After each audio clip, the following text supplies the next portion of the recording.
میرے محترم بزرگوں، دوستوں، عزیزوں، ہر چیز کی ایک حقیقت ہے اور ایک اس کا تصور اور خیال ہے۔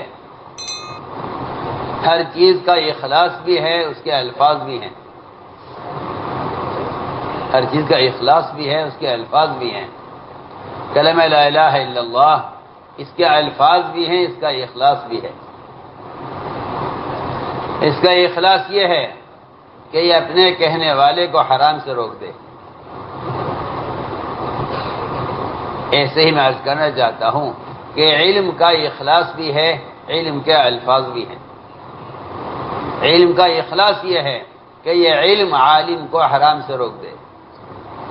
اگر علم عالم کو حرام سے نہیں روکتا تو جاہل اور عمل نہ کرنے والا عالم دونوں برابر ہیں، دونوں میں کوئی فرق نہیں ہے۔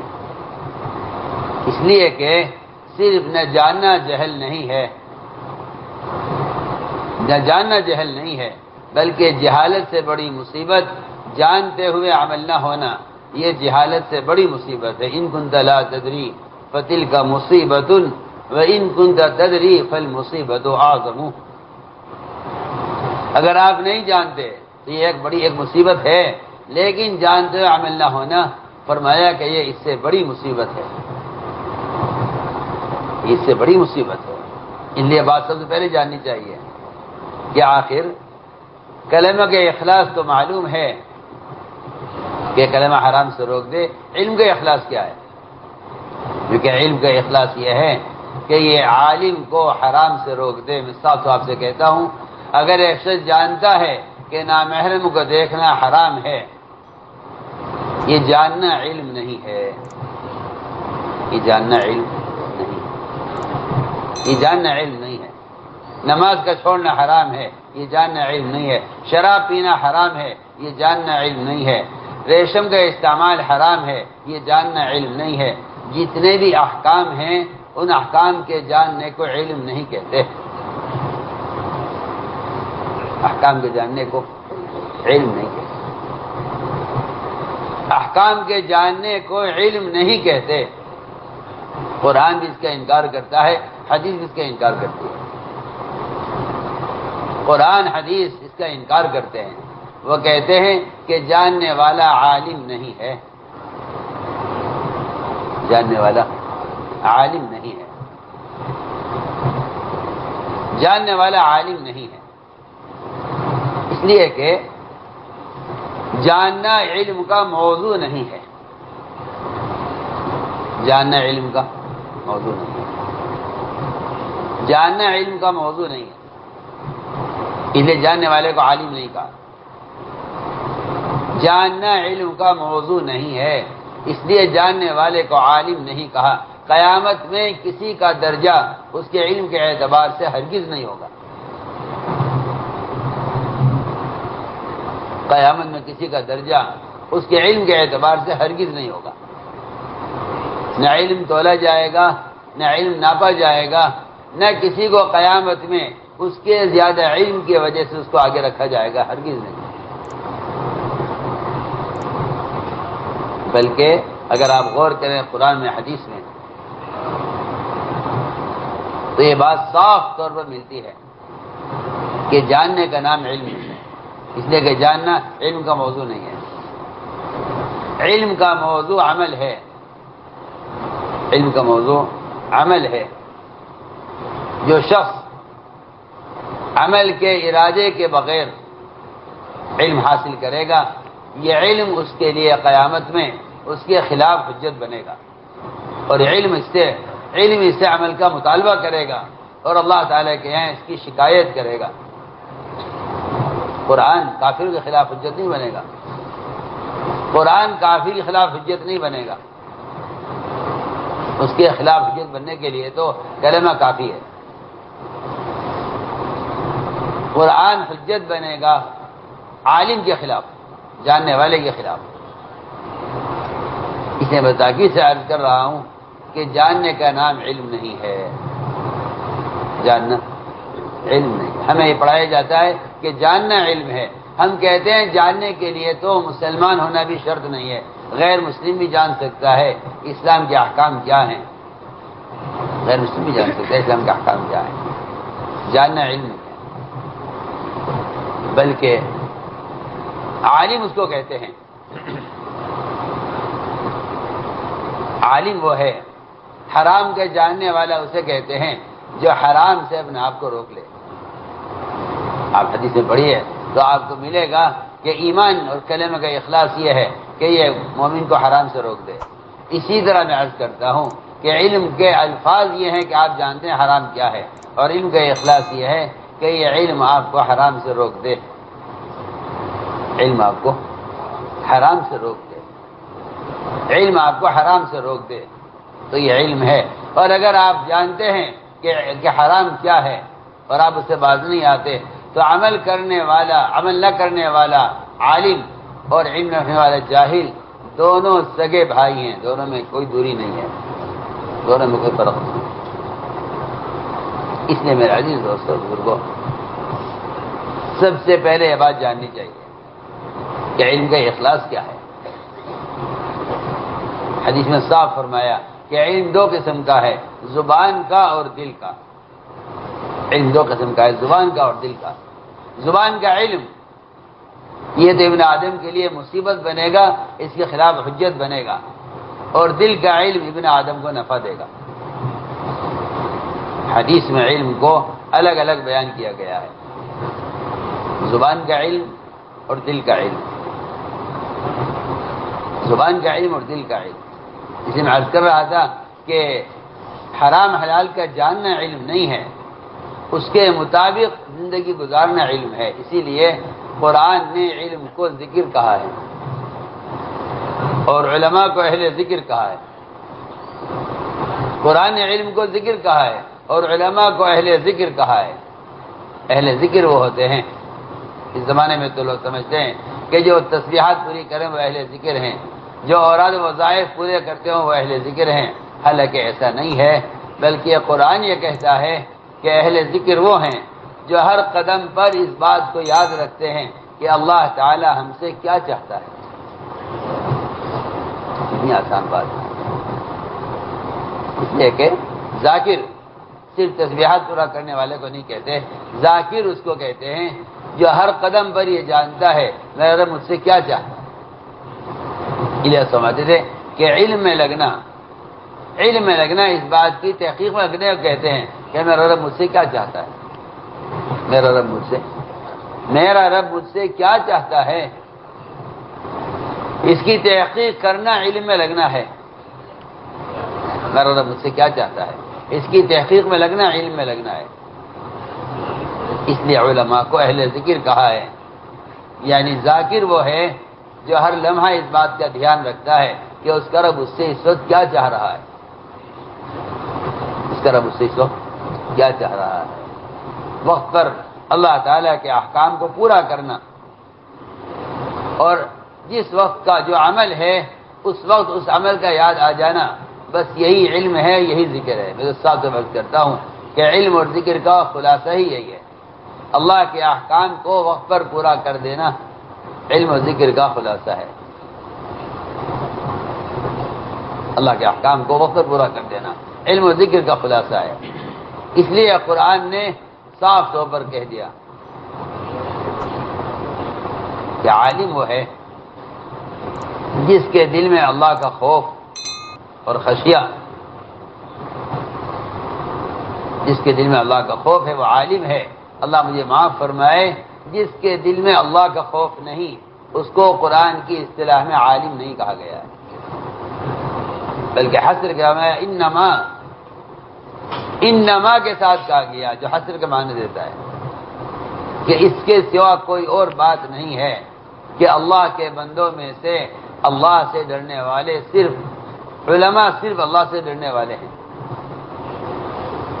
علماء صرف اللہ سے ڈرنے والے، علماء صرف اللہ سے ڈرنے. یہ نہیں کہ ایک آدمی جانتا ہے کہ یہ حرام ہے اور وہ اس سے نہیں بچتا تو قرآن کی اصطلاح میں اس کو عالم نہیں کہا جاتا.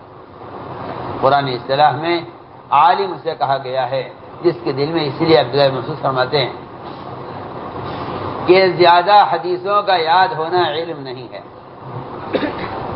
آپ سنیے زیادہ احادیث کا یاد ہو جانا علم نہیں ہے۔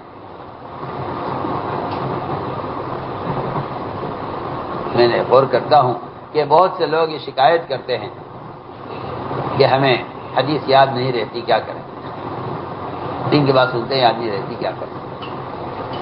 حالانکہ یہ ایک حقیقت ہے، یہ ایک حقیقت ہے کہ علم کو حاصل کرنے والے اور علم کو دل تک پہنچانے والے اعضاء اگر صغائر کے اندر بھی ملوث ہیں تو علم یاد نہیں رہے گا، علم یاد نہیں۔ گناہ کرنے والے سے اللہ تعالی عمل کی استعداد چھین لیتے ہیں، اور جس سے عمل کی استعداد چھن جاتی ہے اس کو عمل کے وقت علم یاد نہیں آتا، اس کو عمل کے وقت علم یاد نہیں آتا، جس سے عمل کی توفیق سلب کر لی جاتی ہے اور عمل کی توفیق چھین لی جاتی ہے، اور عمل کی توفیق ان سے چھینی جاتی ہے جو علم کو بطور علم کے حاصل کرتے ہیں۔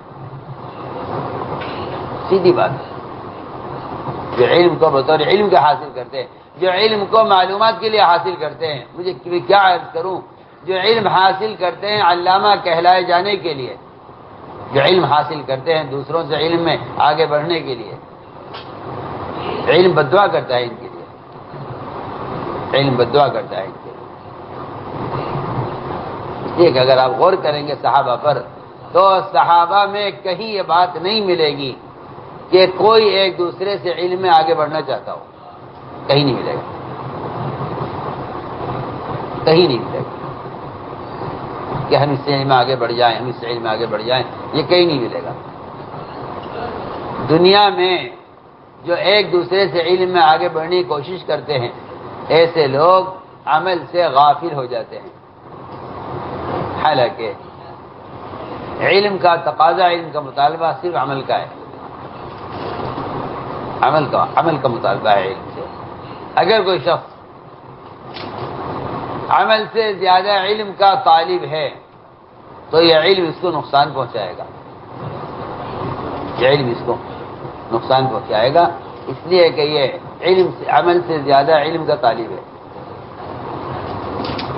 عمل سے زیادہ علم کا طالب ہے۔ اور سالوں کی ثابت نہیں ہے کہ کسی نے ایک دوسرے سے علم میں آگے بڑھنے کی کوشش کی ہو، بلکہ اگر غور کریں گے تو صحابہ کرام علم سے زیادہ عمل کے طالب تھے، علم سے زیادہ عمل کے طالب تھے، اس لیے کہ علم کا موضوع عمل ہے، علم کا موضوع عمل ہے، علم کا موضوع عمل ہے۔ اگر کوئی شخص عمل چھوڑ کر علم حاصل کرتا ہے، میں کیا عرض کروں آپ سے، ایسے لوگوں کے اندر علم کا کبر پیدا ہوگا، علم کا کبر پیدا ہوگا۔ اگر عمل چھوڑ کے علم حاصل کر رہا ہے تو ایسے لوگوں میں علم کا کبر پیدا ہوگا، ایسے لوگوں میں علم کا کبر پیدا ہوگا۔ آپ خوب جانتے ہیں کہ شیطان علم میں سب سے آگے تھا اور عبادت میں بھی آگے تھا، لیکن ایک امر ایسا آیا کہ اس امر کو پورا کرنا ہے، اس امر کے پورا کرنے سے اس کے علم نے بطور تکبر کے، اس لیے کہ علم کی تو خاصیت یہ ہے کہ علم تواضع میں زیادتی کرے گا، علم تواضع کو بڑھائے گا، علم تواضع کو بڑھائے گا اگر عمل کے ساتھ ہے، اور اگر علم عمل کے بغیر ہے تو یہ علم کبر پیدا کرے گا۔ ابلیس نے سجدہ کرنے سے انکار کیا،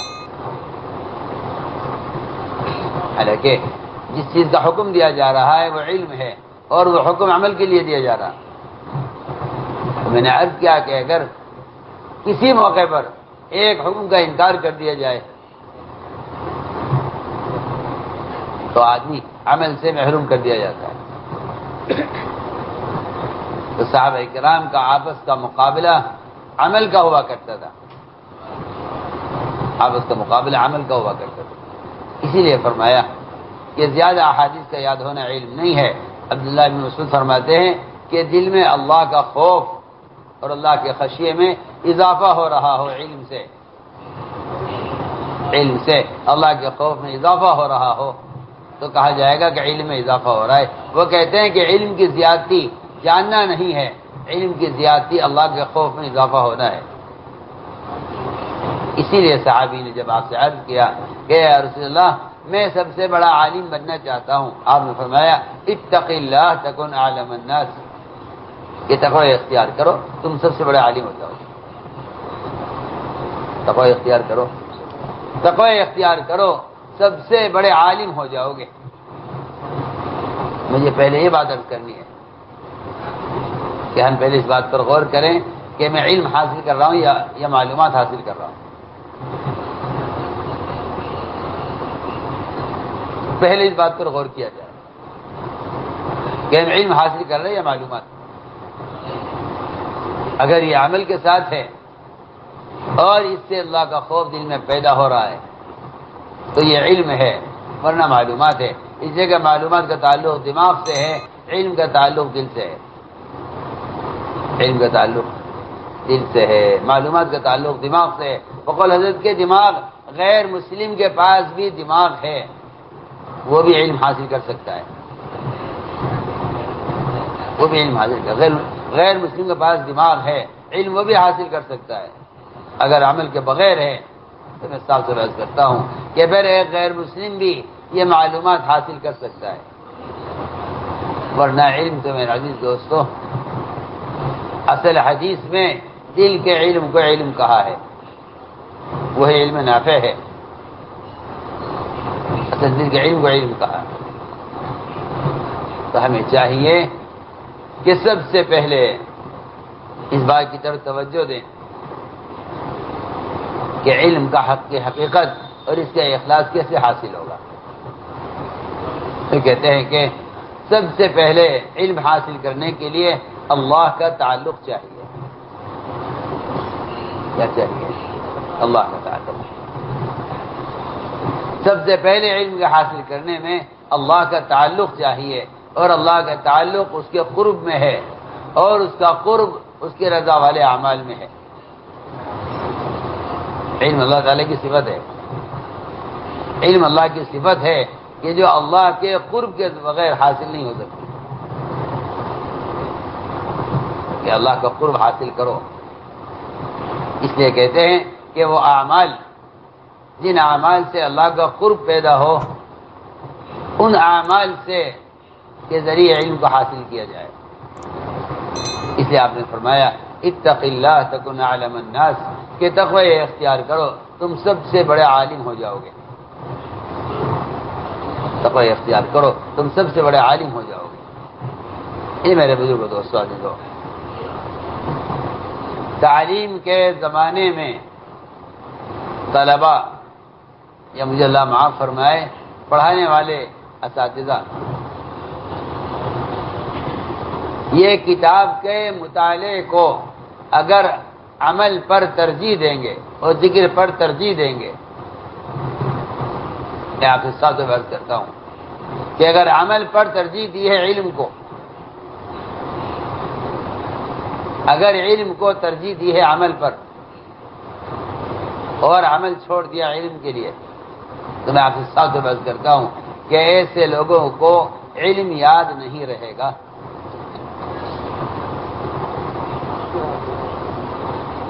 علم یاد نہیں رہے گا۔ آتا ہے روایتوں میں صحابہ کے اقوال میں کہ یہ علم ایک مہمان ہے جو تمہارے دروازے پر آیا ہے، اگر تم نے اس پر عمل کیا اور اس کا اکرام کیا تو یہ ٹھہرے گا، اور اگر تم نے اس کے لیے دروازہ نہیں کھولا تو یہ دوبارہ پلٹ کر نہیں آئے گا،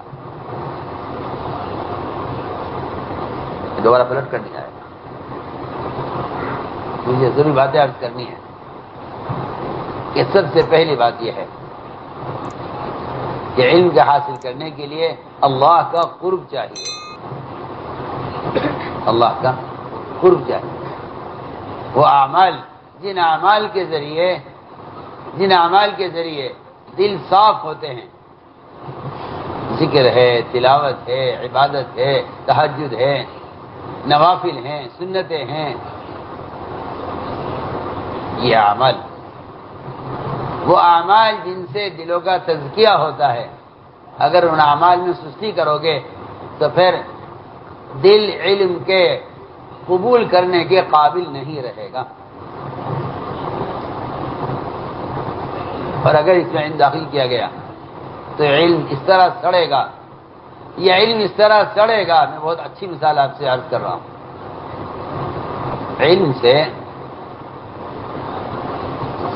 علم کی تعویل اور علم کی مثال دودھ سے دی گئی ہے.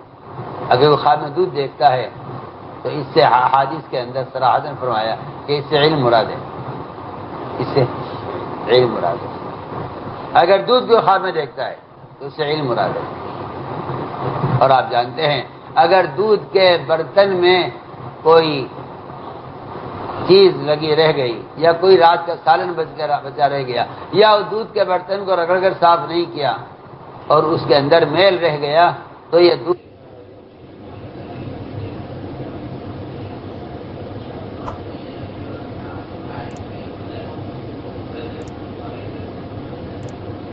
پھٹ جائے گا.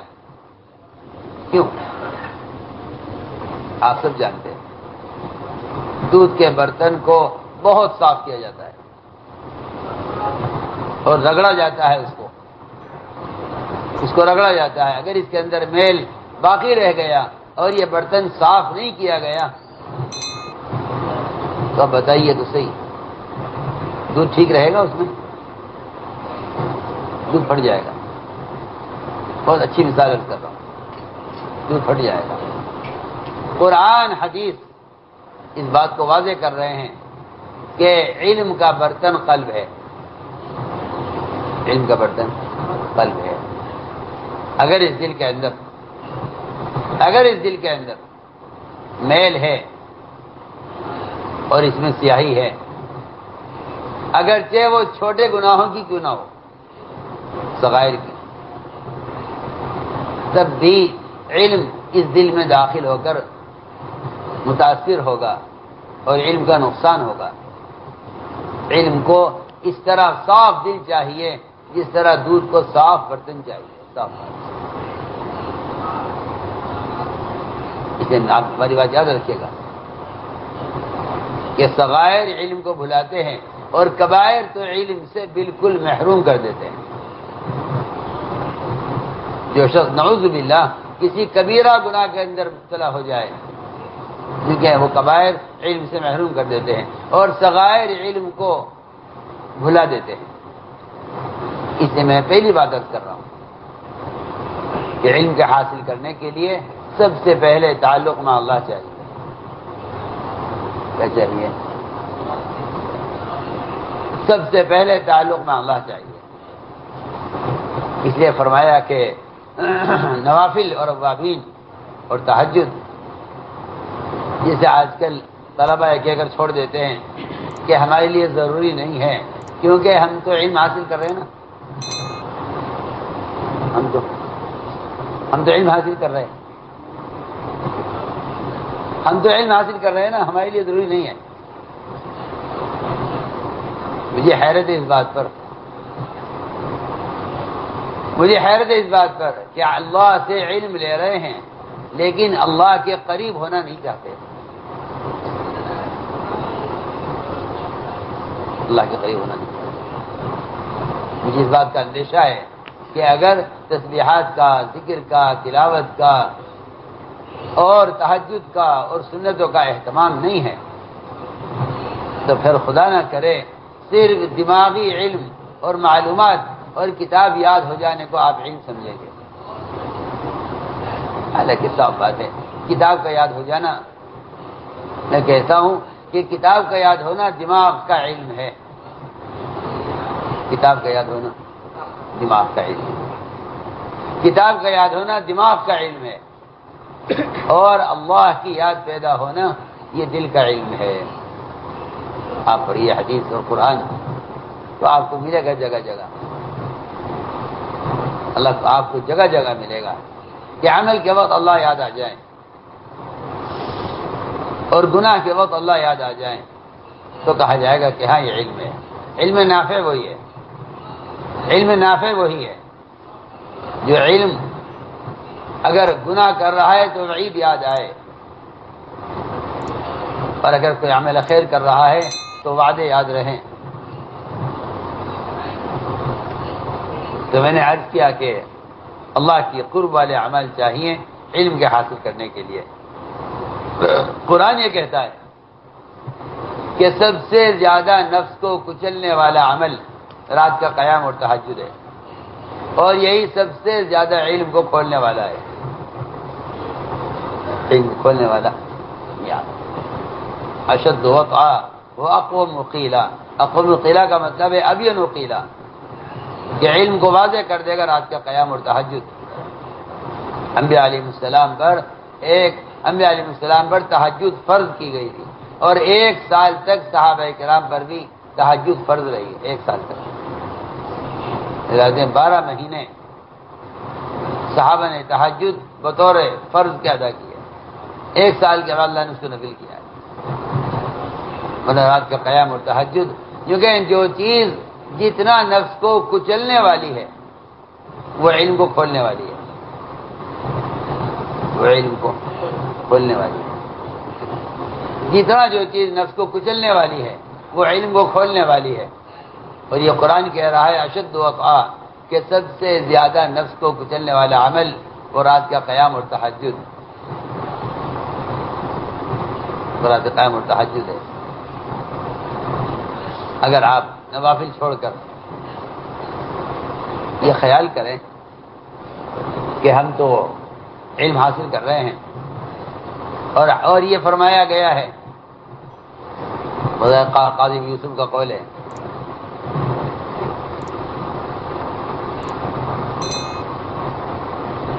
کہ تھوڑا سا علم جب حاصل ہوتا ہے جب آدمی اپنے آپ کو پوری طرح علم کے حوالے کر دے، پوری طرح اپنے آپ کو علم کے حوالے، تب تھوڑا سا علم حاصل ہوتا ہے۔ اب بندہ اپنے آپ کو پوری طرح علم کے حوالے کر دے تب تھوڑا سا علم حاصل ہوتا ہے۔ اس کا لوگ مطلب یہ سمجھے کہ اپنے آپ کو مطالعے کے کتاب کے حوالے کر دے، یہ مطلب نہیں، یہ مطلب نہیں ہے۔ اپنے آپ کو علم کے حوالے کرنے کا مطلب یہ ہے کہ علم آپ سے جس عمل کا مطالبہ کر رہا ہے، آپ علم کے مطالبے کو اگر پورا کر دیں گے تو پھر تھوڑا سا علم آپ کو حاصل ہوگا۔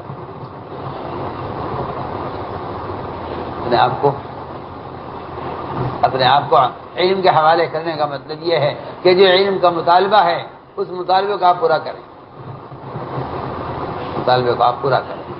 تو تھوڑا سا علم حاصل ہوگا۔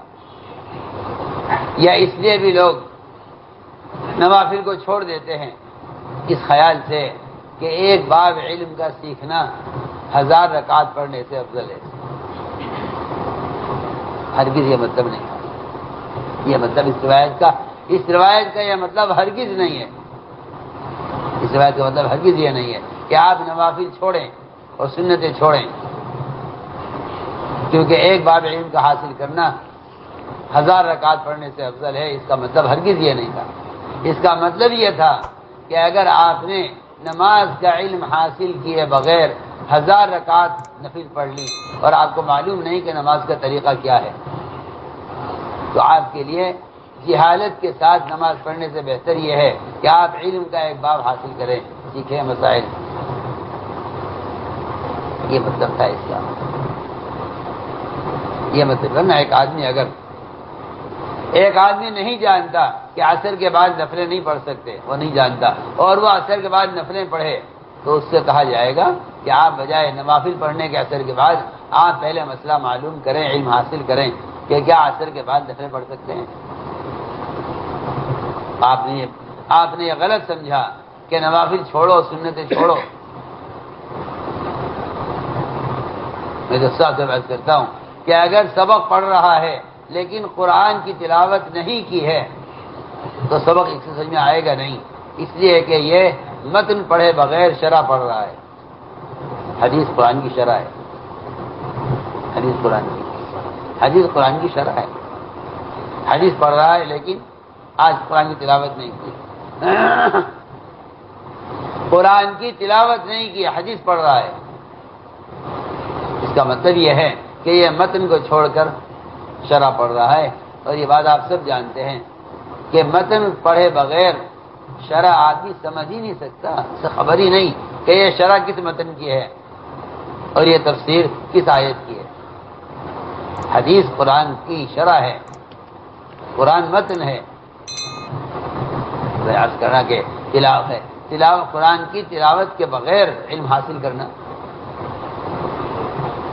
اور نوافل کے اہتمام کے بغیر، صبح شام کی تسبیحات کے بغیر.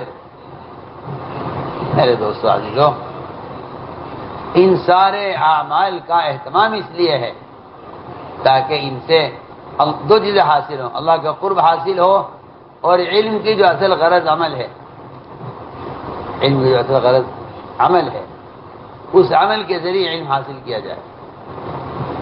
لیکن روایتوں میں آتا ہے کہ جو آدمی علم پر عمل کر لیتا ہے اللہ تعالیٰ اس کو وہ علم عطا فرماتے ہیں جو اس کے پاس نہیں ہے.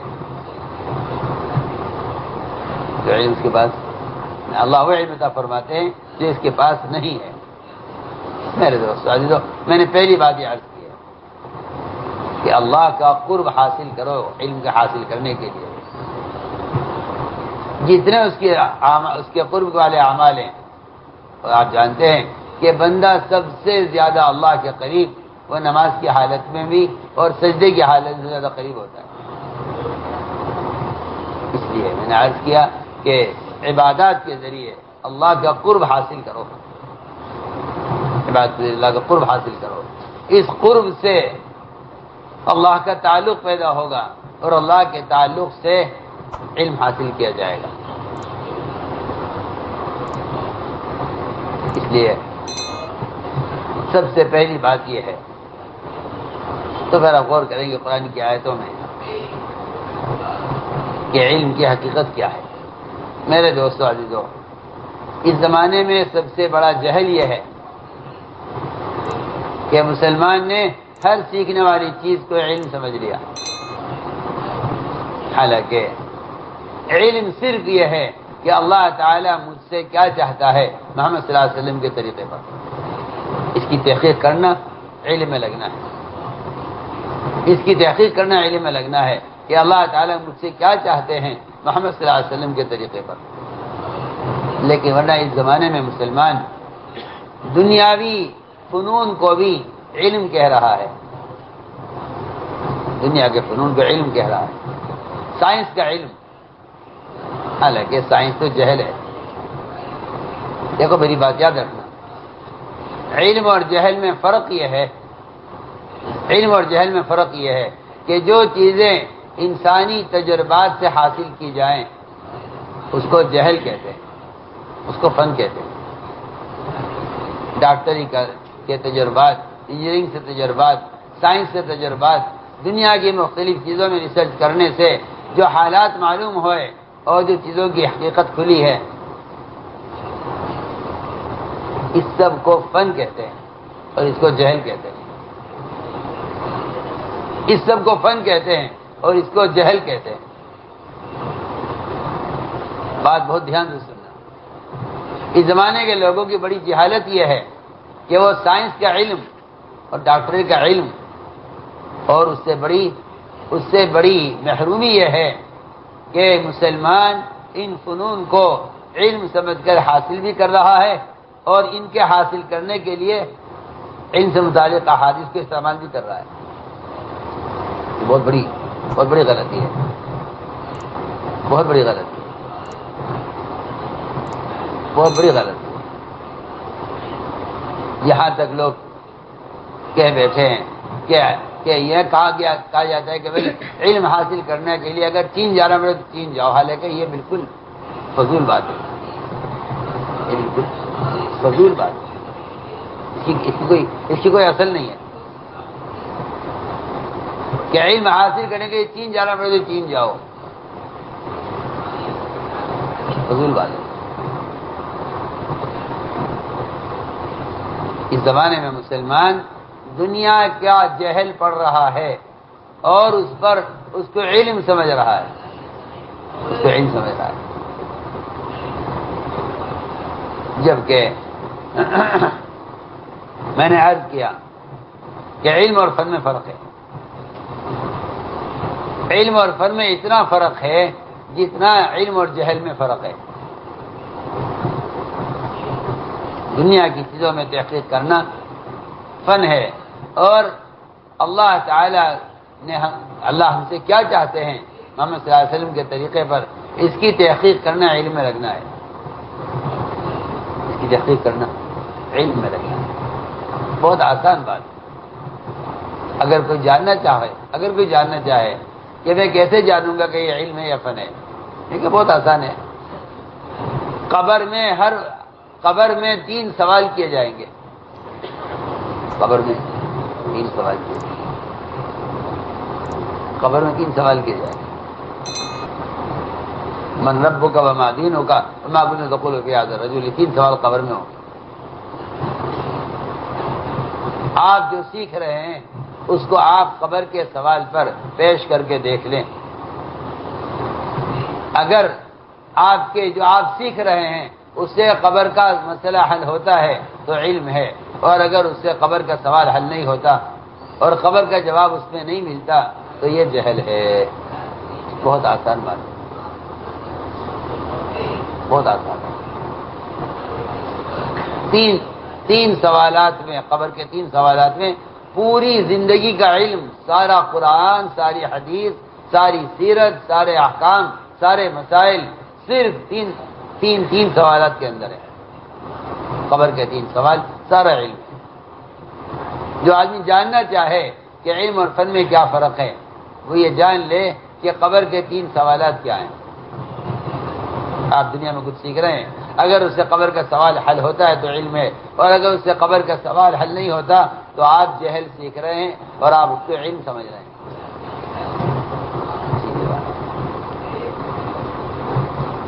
3 سوال ہوں گے قبر میں۔ آپ کا رب کون ہے؟ سمجھتے تھے کہ ان 3 سوالات میں بھی، ان 3 سوالات کے جواب میں بھی صرف وہ کامیاب ہوگا جو عمل کر کے گیا ہے، جو علم کی معلومات لے کر گیا ہے۔ وہ بھی کہے گا میں نہیں جانتا رب کون ہے، کیونکہ قبر میں زبان یقین اور عمل پر چلے گی، قبر میں زبان معلومات پر نہیں چلے گی، قبر میں زبان معلومات پر نہیں چلے گی۔ قبر میں زبان جو چلے گی وہ علم پر اور عمل اور یقین پر چلے گی، معلومات پر نہیں چلے گی۔ آپ اندازہ کیجئے عمر رضی اللہ تعالیٰ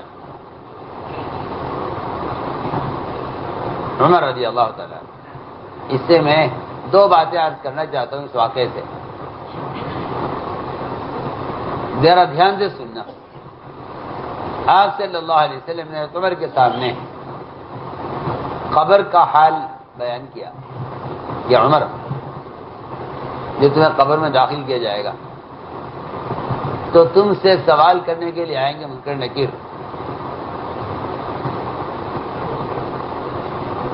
اور ان کی حالت ایسی ہوگی کہ ان کی آواز سوال کرنے کی وہ بجلی کی کڑک کی طرح ہوگی، جیسے بجلی آسمان پہ کڑکتی ہے ایسی آواز ان کی گرجدار ہوگی، اور ان کی آنکھیں اس طرح چمکتی ہوں گی جس طرح آسمان پر بجلی چمکتی ہے، اور اتنے لمبے لمبے ان کے بال ہوں گے کہ وہ ان کے پیر ان کے بالوں میں الجھ رہے ہوں گے، اور ان کے ہاتھ میں اتنا بڑا ہتھوڑا ہوگا بھاری جس کو سارے مینا کے حاجی مل کر ہلا نہیں سکیں گے، اتنا بھاری ہتھوڑا ان کے ہاتھ میں ہوگا جس کو سارے مینا کے حاجی مل کر ہلا نہیں سکتے۔ آپ کے ہاتھ میں باریک کی چھڑی تھی، آپ اس کو ہلا رہے تھے، فرما رہے تھے کہ عمر یہ جس طرح میرے ہاتھ میں چھڑی ہلکی ہے اس طرح یہ ہتھوڑا فرشتوں کے ہاتھ میں ہلکا ہوگا۔ اگر تو سوال کے جواب میں ذرا ہچکچایا اور سوال کے جواب میں تُو نے تاخیر کی تو تجھے اس ہتھوڑے سے ماریں گے تو خاک ہو جائے گا۔ یہ آپ نے حضرت عمر کو قبر کا حال بتلایا۔ عمر رضی اللہ عنہ اطمینان سے سنتے رہے، اور ساری بات سن کر حضرت عمر نے یہ پوچھا آپ سے کہ حضرت یہ فرمائیے جس طرح میں اس وقت آپ کے سامنے ہوش میں بیٹھا ہوا ہوں کیا میں اس طرح ہوش میں ہوں گا؟ فرمایا ہاں تو ہوش میں ہوگا اور تجھ سے آ کر یہ سوال کیا جائے گا، اگر تو جواب میں ذرا ہچکچایا اور جواب میں تو نے تاخیر کی یا تو نے جواب صحیح نہ دیا تو وہ تجھے ہتھوڑے سے ماریں گے تو خاک ہو جائے گا۔ حضرت عمر نے جواب دیا کہ میں ان دونوں سے نمٹ لوں گا،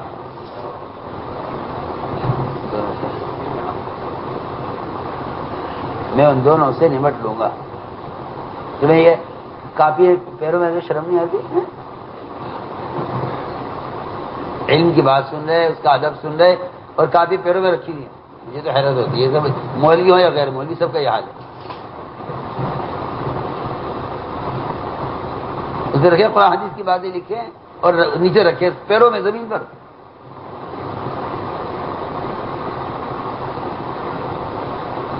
آپ نے فرمایا عمر، حضرت میں نے عرض کیا رسول اللہ اگر میں ہوش میں ہوں گا اس طرح آپ کے سامنے بیٹھا ہوا ہوں میں ان سے نمٹ لوں گا دونوں سے۔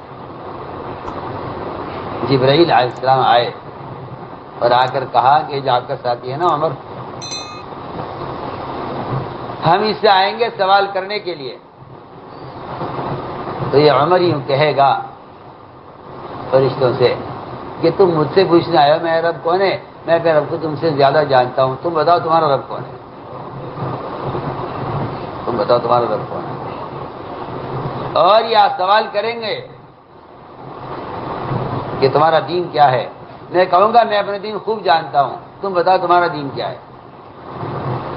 پھر سوال کریں گے کہ محمد صلی اللہ علیہ وسلم کو پہچانتے ہو؟ کہ اچھا ہمارے نبی کے بارے میں ہم سے پوچھ رہے ہو، ہم تو اپنے نبی کو تم سے زیادہ جانتے ہیں، پہلے تم بتاؤ تمہارے نبی کون ہے۔ فرشتے عمر کی بات سن کر واپس جائیں گے اور اللہ سے کہیں گے اے اللہ تو نے ہمیں کس کے پاس بھیج دیا، بجائے اس کے کہ ہم اس سے سوال کرتے، وہ ہم سے سوال کر رہا ہے،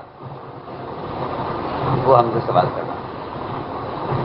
تو میں نے عرض کیا کہ صحابہ کرام ان سوالات کے جوابات کی اتنی عملی مشق کر چکے تھے، اتنی عملی مشق کر چکے تھے کہ ان کو اس کا جواب دینے میں کوئی پریشانی نہیں تھی۔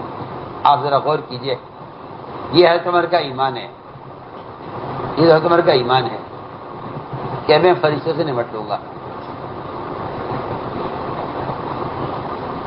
یہ حضرت عمر کا ایمان ہے۔ اور علم، اللہ اکبر، حضرت عمر کے علم کے بارے میں آیا ہے کہ اگر تمام اہل زمین کا علم رکھا جائے ایک پلڑے میں اور عمر کا تنہا عمر کا علم رکھا جائے ایک پلڑے میں تو عمر کا علم زیادہ ہوگا، عمر کا علم زیادہ ہوگا۔ دھیان سے بات سننا بہت، عمر کا علم زیادہ ہوگا اگر سارے صحابہ کا علم ایک طرف اور تنہا عمر کا علم ایک طرف ہو تو عمر کا علم زیادہ ہوگا۔ کیوں؟ جبکہ حضرت عمر سے اتنی روایتیں مروی نہیں ہیں جتنی دوسرے صحابہ سے مروی ہیں، سب سے زیادہ روایتیں ابو ہریرہ سے مروی ہیں رضی اللہ عنہ، لیکن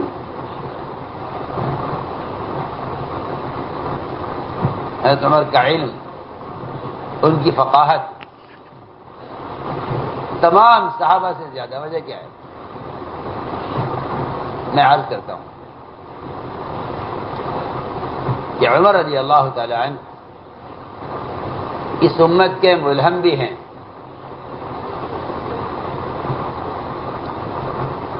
اس امت کے ملہم بھی ہیں کہ اللہ کی طرف صحیح بات عمر کو اعلان کی جاتی، اس امت کے محدث ہیں۔ فرمایا میرے بعد اگر کوئی نبی ہو سکتا تھا عمر نبی ہو سکتے تھے۔ اس درجے کا علم ہے، اس درجے کی استعداد ہے۔ سارا علم حاصل کر کے حضرت عمر رضی اللہ کا خیال یہ ہوا حضرت عمر رضی اللہ تعالیٰ عنہ کو کہ توریت پڑھنی چاہیے،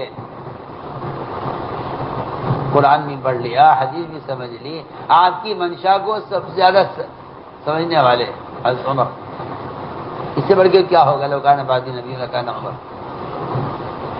خیال یہ ہوا کہ توریت پڑھنی چاہیے، اور توریت دی عمل کے لیے عمل کرنے کے لیے نہیں، صرف معلومات کے لیے۔ میں جو کہنا چاہتا تھا اب کہہ چکا ہوں پہلے کہ علم کا حاصل کرنا معلومات کے لیے ہرگز نہیں ہے۔ علم کا تو صرف عمل ہی اس کا علم کا تقاضا ہے۔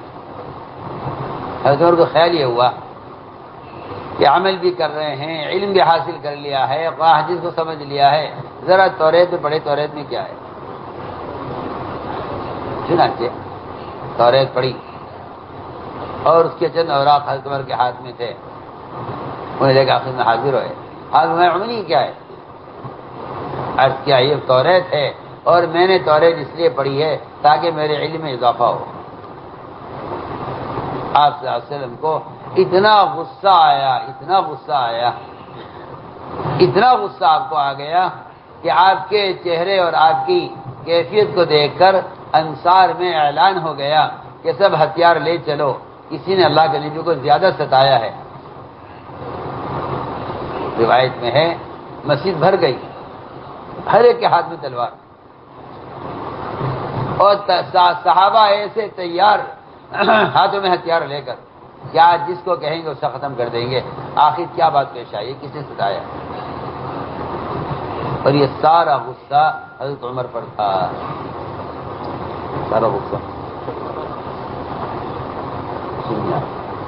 سارا غصہ حضرت عمر پر تھا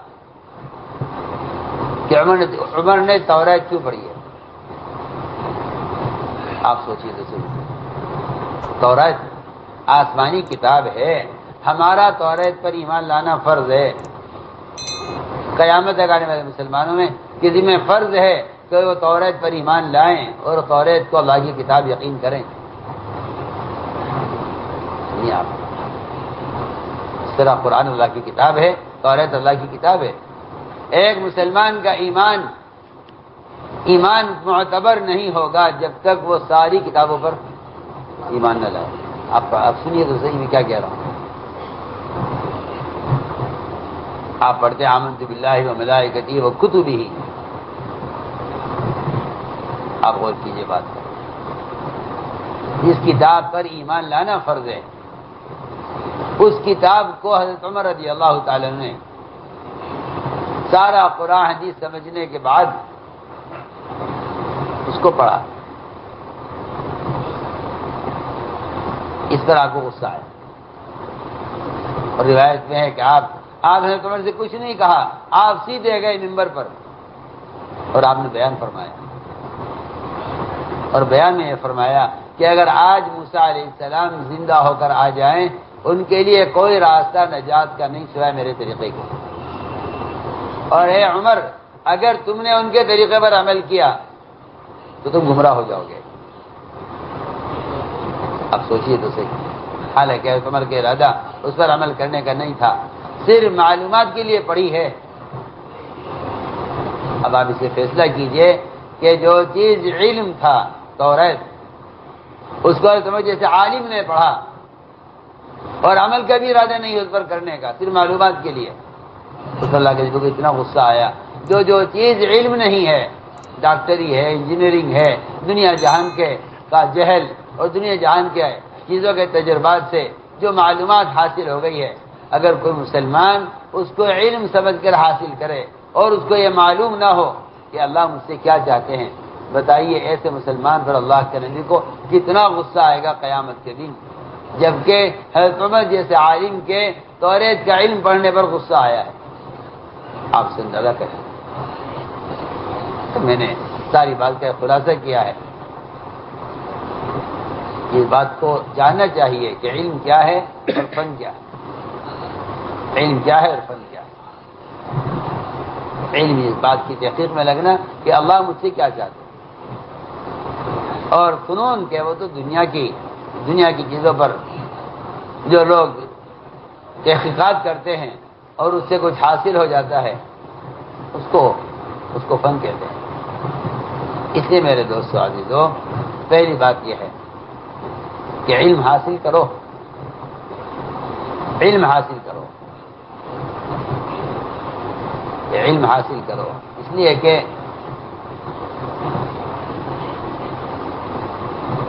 پورے دین کا مدار علم پر ہے، پورے دین کا مدار علم پر ہے کہ علم حاصل کرو، اور یہ علم میں عرض کر چکا ہوں کہ اس کو تقوی کے ساتھ حاصل کرو،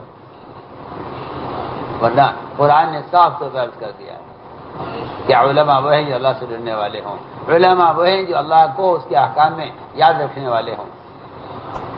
اور ایک بات اگلی یہ بھی ہے کہ عالم اسے کہتے ہیں جو عمل پر ملنے والے اجر کو ساری کائنات سے بہتر یقین کرتا ہو۔ کہ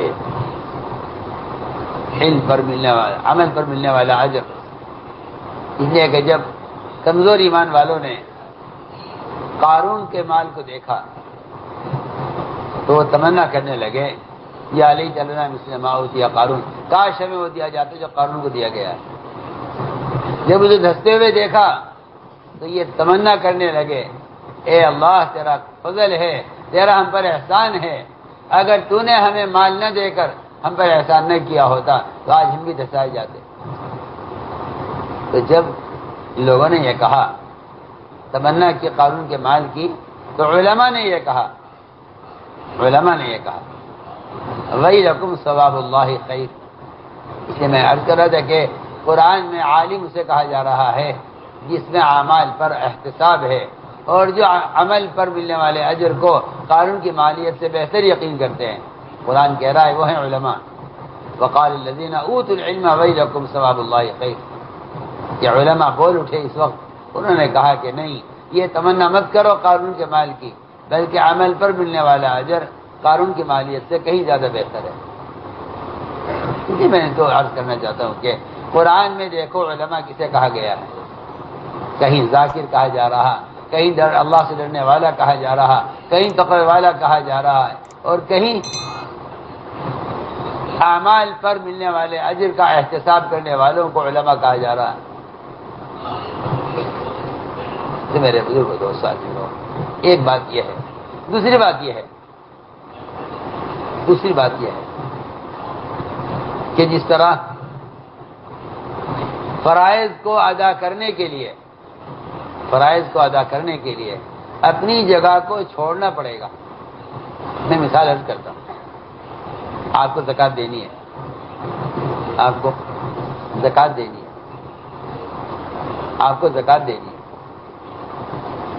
آپ زکوٰۃ کے ادا کرنے کے لیے اپنی جگہ چھوڑیے اور چل پھر کر لوگوں کے احوال دیکھیے خود، اور زکوٰۃ کے مصارف تلاش کر کے مستحق تک زکوٰۃ کو پہنچائیے۔ یہ زکوٰۃ ہے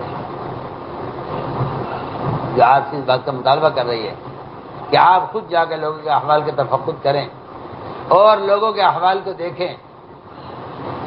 عمر رضی اللہ تعالیٰ عنہ اچانک کسی گھر سے کھانا منگوا لیا کرتے تھے، یہ دیکھنے کے لیے کہ یہ آدمی مستحق ہے، اگر اس کا کھانے کا معیار ضرورت سے گھٹا ہوا ہے تو اس کی مدد کی ضرورت ہے، اور اگر اس کے کھانے کا معیار نبی کے کھانے کے معیار سے بڑھا ہوا ہے تو اس کی تربیت کی ضرورت ہے۔ اچانک کسی گھر سے جاؤ، فلاں گھر سے کھانا لاؤ، یہ دیکھنے کے لیے کہ ان کا کیا حال ہے۔ تو میں نے عرض کیا کہ زکوٰۃ دینے والا شخص زکوٰۃ کے مال کو لے کر پھرے گا، مستحق کو تلاش کرے گا، اپنے مال کے مصارف تلاش کرے گا۔ حج کرنے والا آدمی حج کی ادائیگی کے لیے اپنے وطن کو چھوڑے گا۔ میں یہاں پر آگے عرض کرنا چاہتا ہوں، نماز پڑھنے والے کو چاہیے کہ وہ اپنی جگہ چھوڑ کر نماز کے لیے مسجد میں آئے۔ یہ کہاں جا رہے ہو؟ کہ فریضہ ادا کرنے کے لیے جا رہا ہوں۔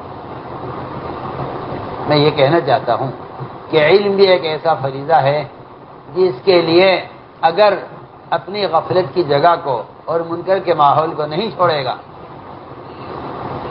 تو گناہوں کی ظلمتیں علم کے نور تک پہنچنے نہیں دے گی۔ میری بات بہت توجہ چاہتی ہے، مجھے کچھ کہنا ہے۔ علم حاصل کرنے کے لیے اپنی جگہ کو چھوڑو، ورنہ میں صاف صاف سے کہتا ہوں کہ اس زمانے کے جتنے بھی نشر و اشاعت کے ذرائع ہیں. انہوں نے بجائے مسلمان کو گناہ کے ماحول سے علم کے حاصل کرنے کے واسطے نکالنے کے بجائے ان کے گناہوں کے ماحول میں علم کو پہنچا دیا ہے. میری بات بہت دھیان سے سننا. مجھے دو باتوں کا بڑا خطرہ ہے. ایک تو گناہ کے ماحول میں علم کو پہنچانا، گناہ کے ماحول میں علم کو پہنچانا. اب تو علم تجارت بن گیا نا، کتاب چھاپنے کیونکہ پیسے چاہیے. کتاب چھاپنی ہے، پیسہ چاہیے. کتاب چھاپنی ہے، پیسہ چاہیے. تاجر کتاب چھاپ رہا ہے تجارت کے لیے. اس کو کیا مطلب ہے علم سے؟ تاجر کتاب چھاپتا ہے تجارت کے لیے، مال کے لیے. اور اللہ مجھے معاف فرمائے، ایسے لوگ ہیں دنیا میں جو کتاب لکھتے ہی تجارت کے لیے ہیں. کتاب لکھتے ہی تجارت کے لیے. وہ کتاب لکھتے ہیں اور پھر کہتے ہیں یہ پریس والوں سے اور تو چھاپنے والوں سے کہ بھئی دیکھو یہ کتاب ہے، بتاؤ اس کا تو مجھے کیا معاوضہ ہوگا. ایک صاحب نے ایک کتاب لکھی اور اس کو ایک پریس والوں نے اس سے طلب کیا تو انہوں نے 15 لاکھ میں بیچی ہے.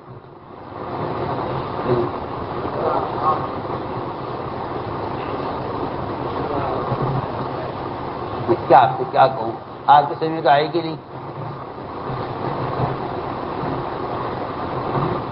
کہ علم کو بیچنا نماز کو بیچنا برابر ہے. اگر نماز کو بیچے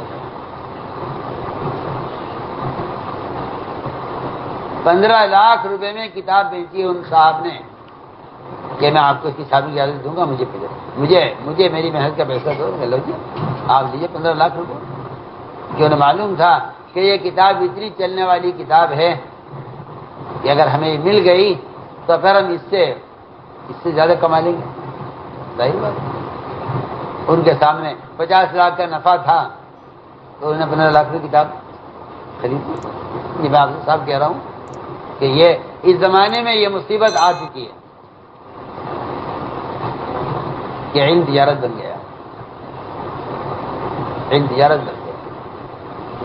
ادھر تجارت بن گیا، ادھر ملازمت بن گیا. صاف صاف بات ہے.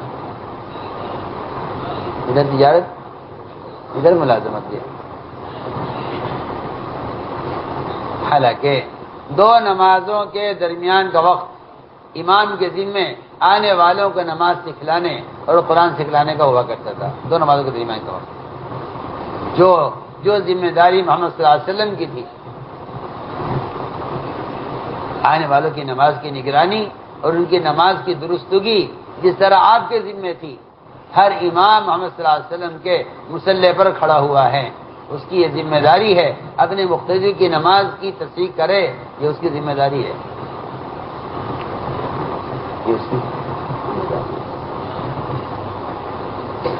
ورنہ صاحب تو رس کرتا ہوں کہ نشر و اشاعت نے پہلی بات میں کہہ رہا تھا کہ علم کو پہنچا دیا. حالانکہ علم ذکر ہے، میں شروع سے کہہ رہا ہوں علم کو پہنچا دیا جو ذکر تھا غفلت کے ماحول میں. جبکہ علم کے لیے مسجد میں اس طرح جمع کیا جاتا تھا لوگوں کو جس طرح ایمان اور نماز کے لیے جمع کیا جاتا تھا. علم آپ کے گھر پر نہیں آئے گا، آپ کو گھر چھوڑ کر مسجد میں علم کے حلقے میں آنا ہوگا. آپ کو اپنا گھر چھوڑ کر علم حاصل کرنے کے لیے مسجد میں آنا ہوگا. سنو میں کچھ کہہ رہا ہوں. علم وہاں نہیں جائے گا گھر کے ماحول میں، بلکہ آپ کو گھر چھوڑنا پڑے گا علم کے لیے. آپ علم کے لیے گھر چھوڑ کر مسجد میں آئیے تاکہ علم منکر کے ماحول سے دور رہے.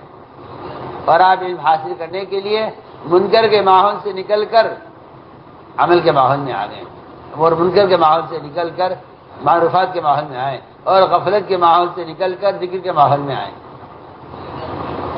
لیکن حدیث میں آتا ہے کہ جو مسجد میں جمع ہو کر اللہ کے احکام سیکھتے ہیں یا سکھلاتے ہیں، فرشتے میں بھروسہ آسمان سے ان کو گھیر لیتے ہیں. یہ حدیث اسی طرح ہے جس طرح میں کہہ رہا ہوں.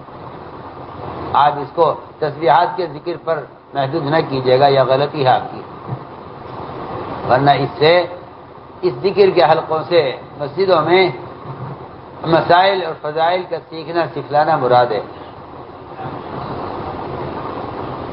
اللہ کے گھروں میں سے کسی گھر میں جمع ہو کر جو لوگ اللہ کے احکام کے تذکرے کرتے ہیں، فرشتے بھروسہ آسمان سے گھیر لیتے ہیں ان کو.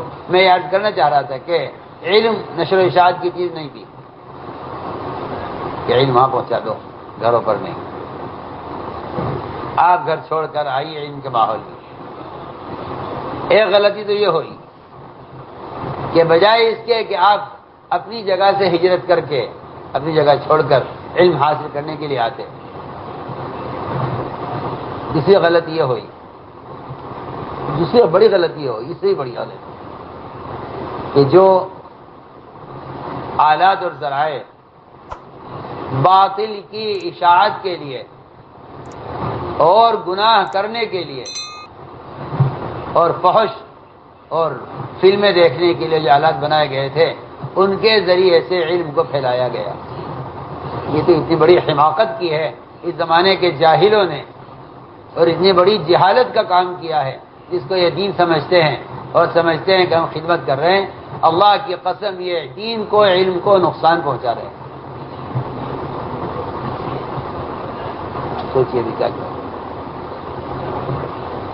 یہ زمانے کے مسلمانوں سے بہت بڑی غلطی ہوئی ہے. میں کہتا ہوں کہ یہ دین کو نقصان پہنچانے کا سب سے بڑا کام ہوا ہے، اور یہ آپ کو شیطان نے سمجھایا ہے کہ اس سے دین پھیل جائے گا. یہ شیطان نے آپ کو اس ایک دھوکے میں ڈالا ہے کہ آپ ان آلات کا استعمال کریں تاکہ علم کے پہنچانے میں سہولت ہو. جو آدمی سمجھتا ہو کہ اس میں سہولت ہے وہ جاہل ہے، پاگل ہے، اور وہ نبی کے طریقے کے مٹانے والا مجرم ہے. آپ سن لیجیے کان کھول کے جو میں کہہ رہا ہوں.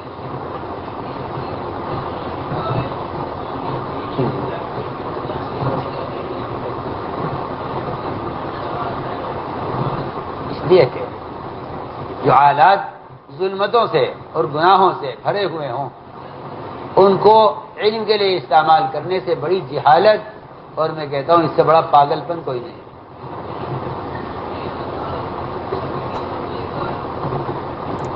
اس زمانے میں ایک مسلمان سے گناہ کرانے کے لیے ان کی دنیاوی ضروریات کو بھی منکرات سے جوڑا گیا ہے اور ان کی دینی ضروریات کو بھی منکرات سے جوڑا گیا ہے تاکہ مسلمان گناہ کرے. میرے ساتھ سے بات کر رہا ہوں کہ ان آلات سے کا مقصد یہ تھا کہ مسلمان علم کے نام سے فلم دیکھے اور مسلمان ذکر کے نام سے غفلت کے اور گناہوں کے اسباب استعمال کرے. یہ تو اس کے علاوہ ان آلات کا اور کوئی مقصد نہیں. اور جو مسلمان اس کو صحیح سمجھتے ہیں وہ بیچارے بہت بڑے جہل کا شکار ہیں، وہ بہت بڑے جہل کا شکار اور میں آپ صاحب کہہ دیتا ہوں جو علم کو اس طریقے سے حاصل کرنا چاہتے ہیں وہ معصیت میں مبتلا ہیں. وہ پکی بات، یہ جو کہتے ہیں نا بھائی بات یاد نہیں رہتی، اس کا سبب ہی یہی ہے کہ آپ معصیت اور حرام کام کے ساتھ علم حاصل کرنا چاہتے ہیں.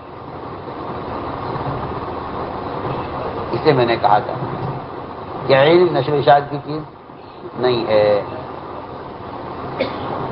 علم نشر و اشاعت کی چیز ہی نہیں ہے. میری بات تو آپ کو سمجھ میں آئے گی نہیں مجھے معلوم ہے. آپ اپنی رائے قائم کریں گے اور آپ لڑیں گے اور آپ اعتراض کریں گے، مجھے خبر ہے، اور میں سمجھتا ہوں کہ یہ آپ کی ناواقفیت اور جہالت کی وجہ ہے. آپ کا جواب دینا اور آپ کا بات کو قبول نہ کرنا یہ آپ کی جہالت، ناواقفیت ہے. آپ رواج سے اتنے متاثر ہیں اور آپ کو نئے طریقے اتنے پسند ہیں کہ آپ کو کسی سنت کی مٹنے کی پرواہ نہیں ہے. آپ ایسے رواج کے عالم بردار بنے ہیں کہ آپ کو سنتوں کے مٹنے کی پرواہ نہیں ہے۔ یہ بہت اہم بات ہے عرض کر رہا ہوں۔ اگر علم کے لیے اپنی جگہ کو نہیں چھوڑے گا اور اگر علم حاصل کرنے کے لیے اپنے ماحول سے نہیں نکلے گا تو میں صاحب سے کہتا ہوں کہ امام مالک کا قول ہے کہ ایسے آدمی کے اندر تکبر ہے، اس آدمی کے اندر تکبر ہے جو چاہتا ہے کہ علم میرے پاس لایا جائے، چاہتا ہے علم میرے پاس لایا جائے۔ آپ غور کیجئے، میں نے ایک بات عرض کی ہے کہ علم نشر و اشاعت کی چیز، جس طرح گناہ کے ماحول سے نکل کر آدمی عمل کے ماحول میں آتا ہے، نماز کے ادا کرنے کے لیے، اس لیے میں عرض کرنا چاہتا ہوں کہ اپنے ماحول سے نکل کر عمل علم کے ماحول میں آؤ، اپنے وطن چھوڑ کر علم کے ماحول میں رہ کر، تاکہ تمام غفلت اور گناہوں کی چیزوں سے بچتے ہوئے علم حاصل کیا جائے۔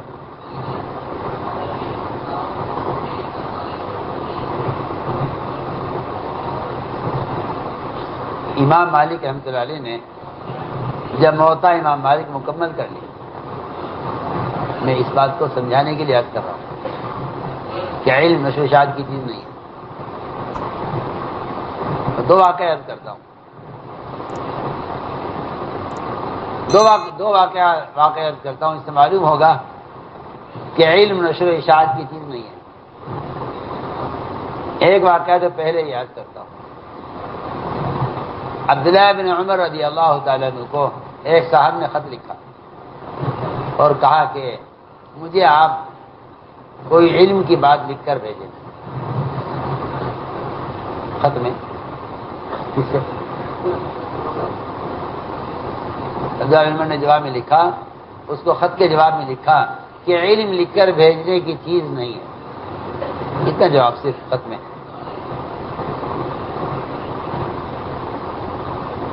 علم لکھ کر بھیجنے کی، آپ کو اگر علم حاصل کرنا ہے اپنا وطن چھوڑیے، یہاں مدینہ منورہ میں آئیے اور آ کر یہاں علماء کی صحبت میں علم کے ماحول میں رہ کے علم حاصل کیجیے۔ دوسری بات یہ تھی کہ امام مالک رحمۃ اللہ علیہ نے جب موطا امام مالک مکمل کر لی، اس کی کتاب ہے، تو اس زمانے میں خلیفہ ہارون رشید آئے، بادشاہ تھے، خلیفہ مدینہ منورہ آئے، اس جگہ آ کے قیام کیا اور دل چاہا کہ حدیث سنوں، اپنے وزیر جعفر برمکی کو بھیجا امام مالک کے پاس اور یہ کہلوایا کہ میں درخواست ہے کہ آپ کتاب لے کر آئیں میرے پاس۔ ظاہر بات ہے کہ خلیفہ ہیں اور بادشاہ ہیں اور ان کے لیے خاص انتظام قیام کا کیا گیا تھا کہیں حرم سے دور۔ انہوں نے وہاں حدیث سننے کے لیے امام مالک کو طلب کیا۔ اب وزیر آیا امام مالک کے پاس، آ کر کہا کہ خلیفہ نے سلام کہا ہے آپ کو اور آپ کو طلب کیا ہے کہ کتاب لے کر آئیں اور مجھے حدیث سنائیں، میں حدیث سننا چاہتا ہوں۔ حالانکہ یہ کوئی عام آدمی نہیں ہے، خلیفہ ہیں ہارون رشید۔ امام مالک نے جواب دیا وزیر کو کہ جا کر کہہ دو بادشاہ سے اور جا کر کہہ دو خلیفہ سے کہ علم چل کر کسی کے پاس نہیں جاتا، آپ کو علم حاصل کرنا ہے تو آپ اپنی جگہ چھوڑیے اور یہاں آئیے علم کے حلقے میں۔ وزیر یہ جواب لے کے واپس گیا، پیچھے پیچھے امام مالک پہنچ گئے۔ امام مالک نے فرمایا، بادشاہ نے کہا کتاب لائے ہو؟ امام مالک نے فرمایا تمہیں شرم نہیں آتی؟ تمہیں شرم نہیں آتی؟ جس علم کو جبرائیل 50,000 سال کی مسافت سے لے کر آئے ہیں، آپ یہاں بیٹھ کر یہ کہہ رہے کہ علم میرے پاس لایا جائے؟ آپ چند قدم اٹھ کر مسجد میں نہیں آ سکتے؟ امام مالک نے فرمایا اگر تم یہ چاہتے ہو کہ علم تمہارے پاس لایا جائے اور تمہارے پاس کتاب لا کر تمہارے گھر میں لا کر تمہیں کتاب سنائی جائے، تو تمہاری یہ بادشاہت اور تمہاری یہ عزت اللہ خواب میں ملا دیں گے، تم کہیں کے نہیں رہو گے۔ اگر عزت چاہتے ہو اور علم چاہتے ہو تو اپنی جگہ چھوڑ کر آؤ۔ چنانچہ اتنا سنتے خلیفہ کھڑے ہوئے اور امام مالک کے ساتھ ساتھ امام مالک نے خلیفہ کا احترام کیا، ان کو اپنی مسند پر بٹھایا۔ جب حلقہ لگا تو امام مالک نے کہا خلیفہ سے کہ ہمارا معمول یہ ہے کہ جب علم حاصل کرتے ہیں تو حلقہ لگا کر زمین پر بیٹھتے ہیں، آئیے یہاں بیٹھیے۔ بادشاہ کو نیچے بٹھایا،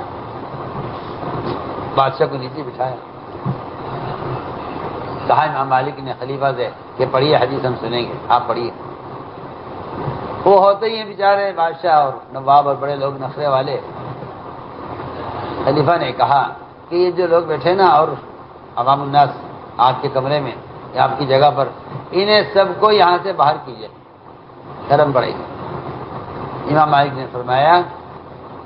مالک نے فرمایا کہ جب خواص کی رعایت میں عوام کو علم کے حلقے سے الگ کر دیا جائے گا تو خواص کو بھی کوئی فائدہ نہیں ہوگا۔ میں سارا قصہ اس لیے سنایا ہے، واقعہ اس لیے سنایا ہے، آپ ذرا اندازہ کر لیجئے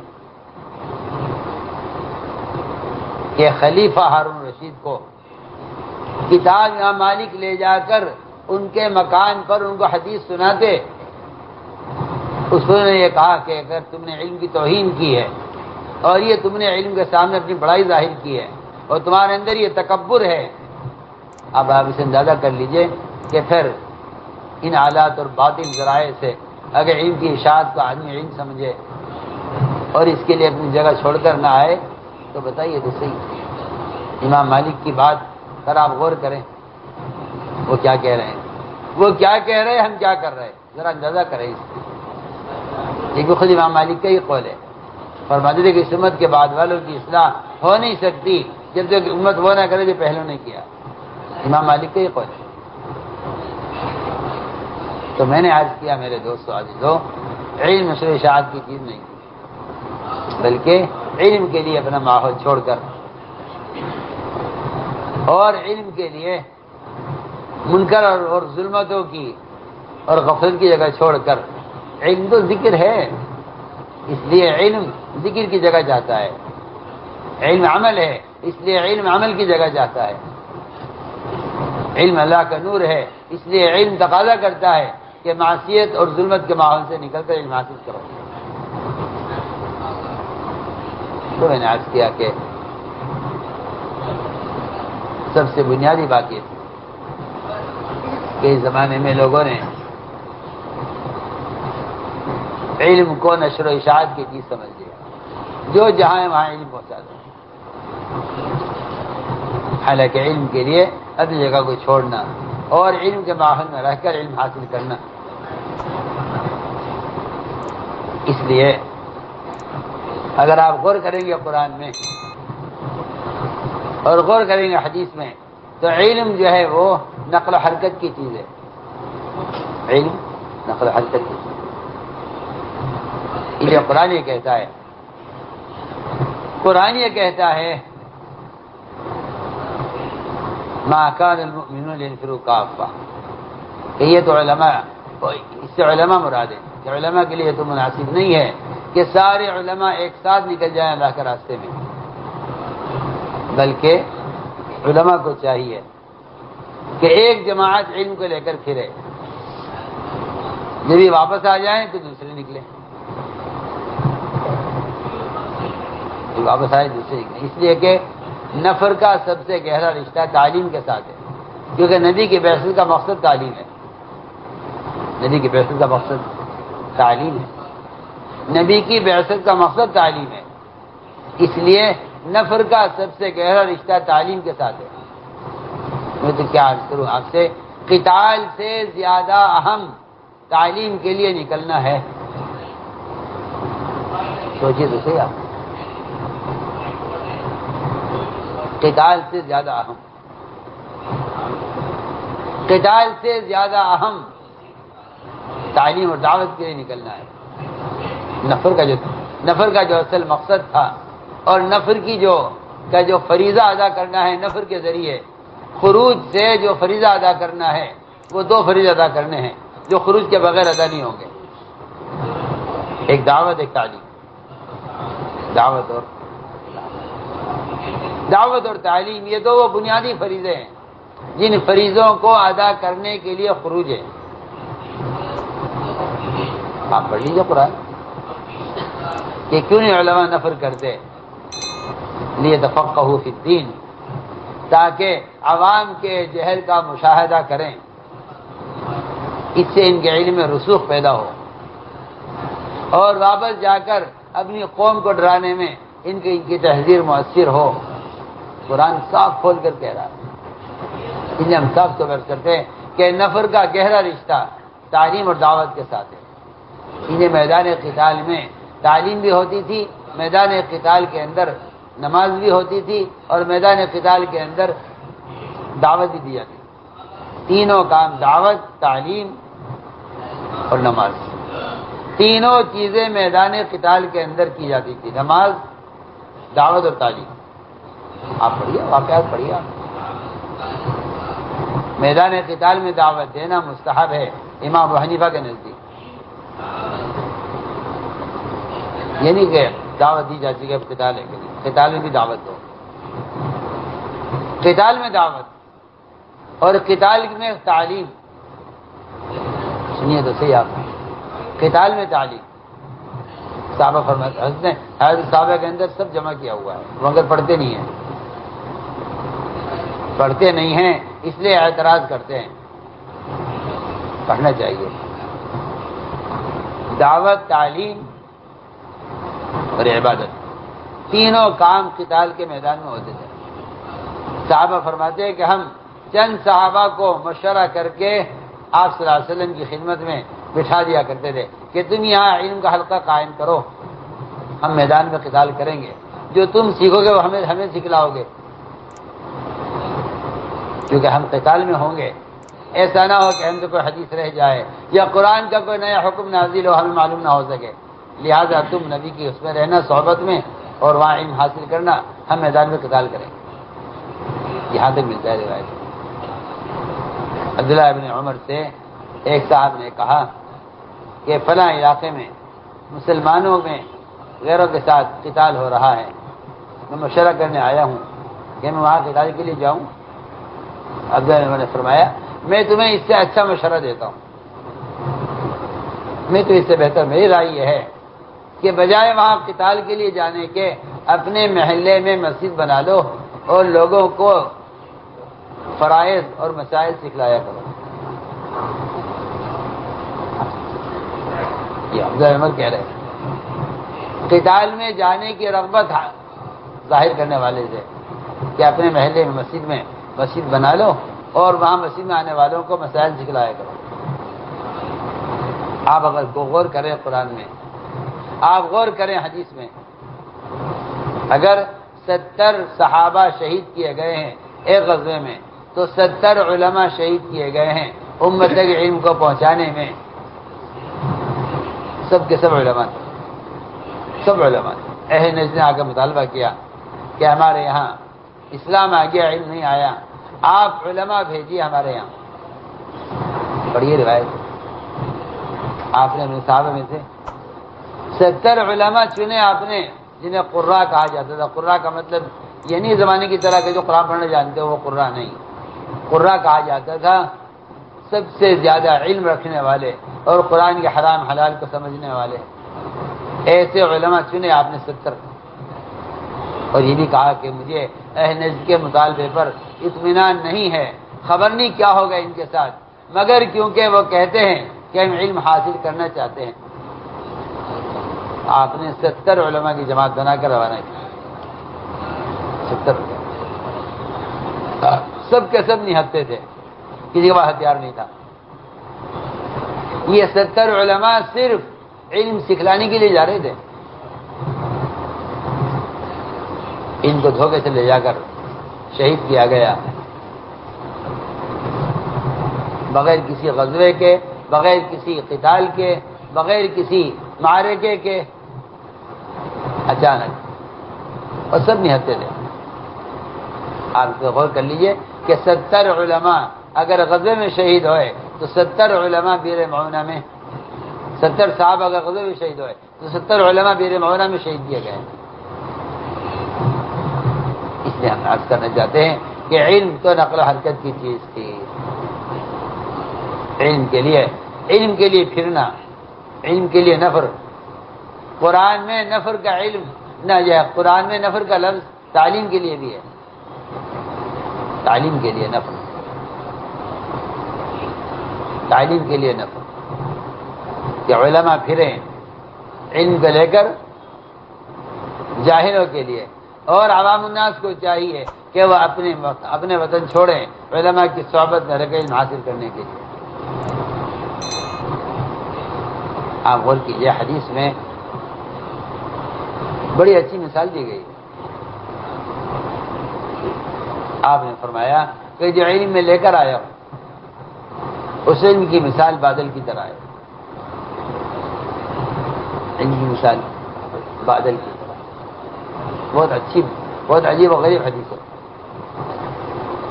آپ نے فرمایا جو علم میں لے کر آیا ہوں اس کی مثال بادل کی طرح ہے۔ آپ غور کیجئے، بادل میں حرکت ہوتی ہے، زمین میں جمود ہے، بادل میں حرکت ہے۔ فرمایا کہ ایک زمین وہ ہے کہ پانی اس پر برستا ہے، وہ درخت اور پھول اگاتی ہے۔ ایک زمین وہ ہے کہ پانی اس پر برستا ہے، وہ وادیاں ہیں جو پانی کو جمع کر لیتی ہیں۔ ایک زمین وہ ہے، پتھریلی زمین یا شوریلی زمین، کہ پانی برس کر بہہ جاتا ہے، لیکن یہ بادل سب پر برستا ہے، بادل سب پر برستا ہے۔ ابو طالب پر بھی، ابو جہل پر بھی، ابو ہریرہ پر بھی، سب کے لیے ہے بادل۔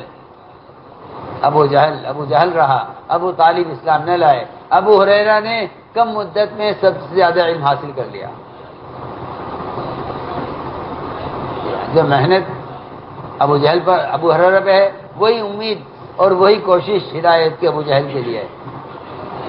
یہ نہیں کہ جو سیکھے گا اس کو سکھلائیں گے، نہیں، ہماری دعوت اور ہمارا علم سب کے لیے ہے۔ اس طرح میں نے عرض کیا کہ بادل زمین کی تینوں قسموں پر برستے ہیں، اس لیے آپ نے فرمایا، بلکہ سیدھی بات ہے کہ علماء انبیاء کے وارث ہیں، اور آپ کے علم کی مثال بادل سے دی گئی ہے، علم کی مثال بادل سے دی گئی، بادل میں رفعت اور بادل میں حرکت، اور بادل کو کہا ہے ماءً طہورا، کیا کہا ہے؟ وَأَنزَلَ مِنَ السَّمَاءِ مَاءً طَهُورًا، کہ یہ پاک کرنے والا پانی ہے، پاک کرنے والا پانی۔ کہا کہ اگر علماء علم کو لے کر پھریں اور امت کے جہل کا خود مشاہدہ کریں، میری بات آپ کو بری نہ لگے، جب تک علماء بذات خود عوام کے جہل کا مشاہدہ نہیں کریں گے اس وقت تک وہ کیفیت ہی پیدا نہیں ہوگی جو کیفیت انقلاب لانے کے لیے کافی ہو جائے۔ میری بات توجہ چاہیے۔ اگر میں یہاں بیٹھا ہوں اور آپ وہاں بیٹھے ہیں اور آپ اخبار میں پڑھیں کہ فلاں علاقے میں احتجاج آ گیا ہے، تو آپ ذرا بتائیے تو صحیح، میری بات کا جواب تو دیں۔ آپ تو کہتے ہیں کافی ہے، ہم دعا کریں گے، ہمیں معلوم ہو گیا ہے کہ احتجاج آ گیا ہے، لیکن حدیث یہ کہتی ہے کہ جب تک آپ جا کر عوام کے جہل کا اور ان کے ارتداد کا خود مشاہدہ نہیں کریں گے اس وقت تک آپ کے اندر وہ غم و کیفیت پیدا نہیں ہوگی جو اس ارتداد کو ختم کر دے اور اس جہالت کو ختم کر دے، جب تک آپ جا کر خود اس کا مشاہدہ نہیں کریں گے۔ ایک تو یہ قرآن کی آیت میں نے پڑھی ہے کہ علماء نکلیں تاکہ عوام کے جہل کا خود مشاہدہ کریں، اور دوسری حدیث سے مشکاۃ شریف کی روایت ہے، آپ نے فرمایا لیس الخبر کالمعائنہ،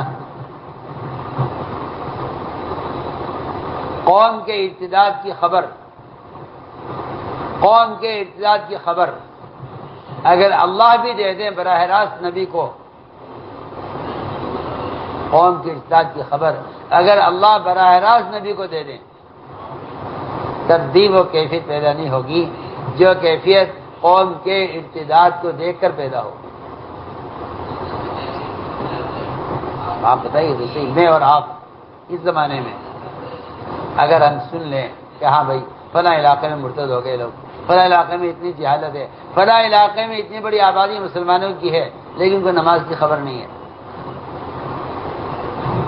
تو میں آپ سے عرض کرتا ہوں کہ جو کیفیت انقلاب لانے کے لیے، میری بات الفاظ سننا غور سے، جو کیفیت انقلاب لانے کے لیے ضروری ہے وہ کیفیت اس خبر سے پیدا نہیں ہوگی۔ میں آپ کو حدیث کا مفہوم عرض کر رہا ہوں، مشکاۃ شریف کی روایت ہے، مشکاۃ شریف کی روایت ہے۔ آپ نے فرمایا لیس الخبر کالمعائنہ، لیس الخبر کالمعائنہ، کہ خبر ملنا یہ معائنے کے برابر نہیں ہو سکتا۔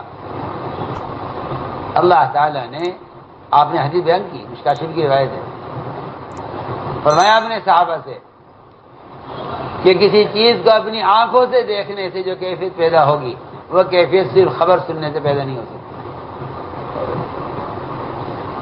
اللہ تعالیٰ نے موسیٰ علیہ السلام کو خود بتلا دیا کہ تمہاری قوم کی اکثریت وہ بچڑے کی پوجا پر جمع ہو گئی ہے، انہوں نے بچڑے کو معبود بنا لیا ہے۔ یہ خبر اللہ نے دی موسیٰ علیہ السلام کو، لیکن موسیٰ علیہ السلام کی یہ کیفیت، اس خبر سن کر یہ کیفیت نہیں پیدا ہوئی جو کیفیت واپس جا کر قوم کا حال دیکھ کر پیدا ہوئی۔ یہ مشکاۃ شریف کی روایت ہے۔ آپ اسے اندازہ کر لیجئے کہ اگر میں اور آپ اپنی جگہ بیٹھے بیٹھے ہم لوگوں کی جہالت، لوگوں کی ارتداد کی خبریں سنیں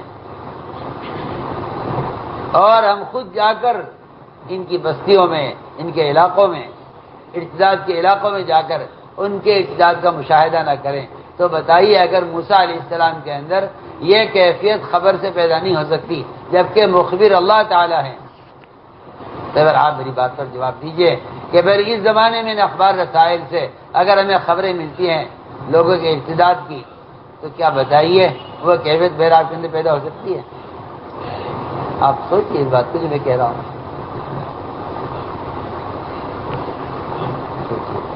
میں علماء سے کہہ رہا ہوں، علماء سے عرض کرو، وہ کیفیت کیا میرا آپ کے اندر پیدا ہو سکتی ہے؟ بغیر قوم کا جا کر اپنے ان کے حال کا مشاہدہ کیے بغیر یہ کیفیت میرا آپ کے اندر پیدا ہو سکتی ہے؟ جبکہ موسیٰ علیہ السلام نبی ہیں، اولو العزم نبی ہیں، اور اللہ خبر دے رہے ہیں خود، اور آپ فرما رہے ہیں دیکھ لو موسیٰ علیہ السلام کی وہ کیفیت اللہ کے خبر دینے سے نہیں ہوئی جو کیفیت واپس آ کر قوم کا حال دیکھ کر ہوئی۔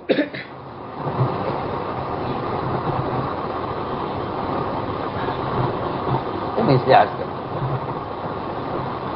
کہ علماء کی یہ نقل و حرکت، اللہ جزائے خیر، جو ہمارے سال والے علماء کو خاص طور پر بھی کہتا ہوں کہ مجھے ان کی اس نقل و حرکت سے اور مساجد میں عوام کو وقت دینے سے مجھے امید ہو چلی ہے اس بات کی کہ اب امت کے جہل کا کچھ علاج ہو جائے گا۔ لیکن بس میں آپ صاحب والوں سے کہنا چاہتا ہوں کہ مثال برائے سال نہیں ہے بلکہ محمد صلی اللہ علیہ وسلم کے طریقے پر بذات خود تعلیم، تلقین اور تذکیر کے طریقے پر تعلیم امت کو دین سکھلانے کی مشق ہو جائے، اس کے لیے سال لگوایا جاتا ہے۔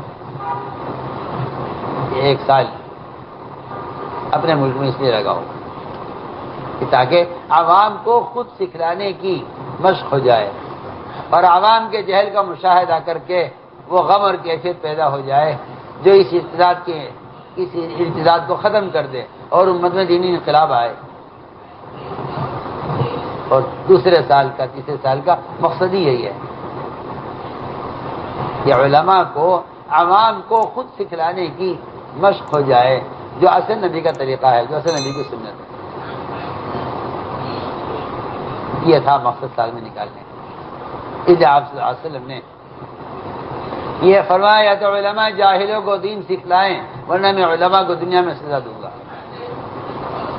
ایک بار کہا، دو بار کہا، تین بار کہا، روایت میں بار بار اپنی بات کو دہرایا آپ نے۔ علماء یہ کہتے رہے جواب میں کہ یہ عوام ہم سے سیکھتے نہیں، آ کے ہم تو سکھانے کے لیے بیٹھے ہوئے ہیں، یہ عوام آتے نہیں ہیں سیکھنے کے لیے، ہم تو بیٹھے ہوئے ہیں۔ آپ نے بات دہراتے رہے۔ تیسری مرتبہ سمجھے علماء صحابہ کہ آپ ہم سے مطالبہ اس کا کر رہے ہیں کہ تمہارے ذمہ ہے کہ تم جا کر عوام تک علم کو پہنچاؤ۔ صحابہ نے عرض کیا ہمیں 1 سال کا موقع دے دیا، جہاں جہاں اسلام پہنچا، علم نہیں پہنچا ہم وہاں علم پہنچائیں گے۔ میرے دوستوں، بزرگوں، عزیزوں، میں اس لیے عرض کرنا چاہتا ہوں کہ علم نشر و اشاعت کی چیز ہے، علم نشر و اشاعت کی چیز نہیں، علم لے کر پھرنے کی چیز ہے۔ علم لے کر پھرنے کی، علم لے کر پھرنے کی چیز۔ اس لیے علم کی مثال بادل سے دی گئی ہے، کنویں سے نہیں۔ آج کل لوگ کہتے ہیں کہ بھائی ہم کنواں ہیں اور کنواں پیاسے کے پاس نہیں جاتا، پیاسا کنویں پر آتا ہے۔ ہاں آئے گا پیاسا کنویں پر، جس پیاسے کو پیاس کا احساس ہوگا وہی تو آئے گا نا، وہی تو آئے گا نا، ورنہ امت کی اکثریت کو کوئی سروکار نہیں، امت کی اکثریت کو نہ علماء سے، نہ مدارس سے، نہ مکاتب سے، نہ مساجد سے کوئی مطلب نہیں۔ ورنہ آپ دیکھ لیجئے امام المحدثین ابو ہریرہ رضی اللہ تعالیٰ عنہ، ان کا گشت بازار میں اس تعلیم کے حلقے کے لیے ہو رہا ہے جو تعلیم کا حلقہ مسائل کا مسجد میں لگا ہوا ہے۔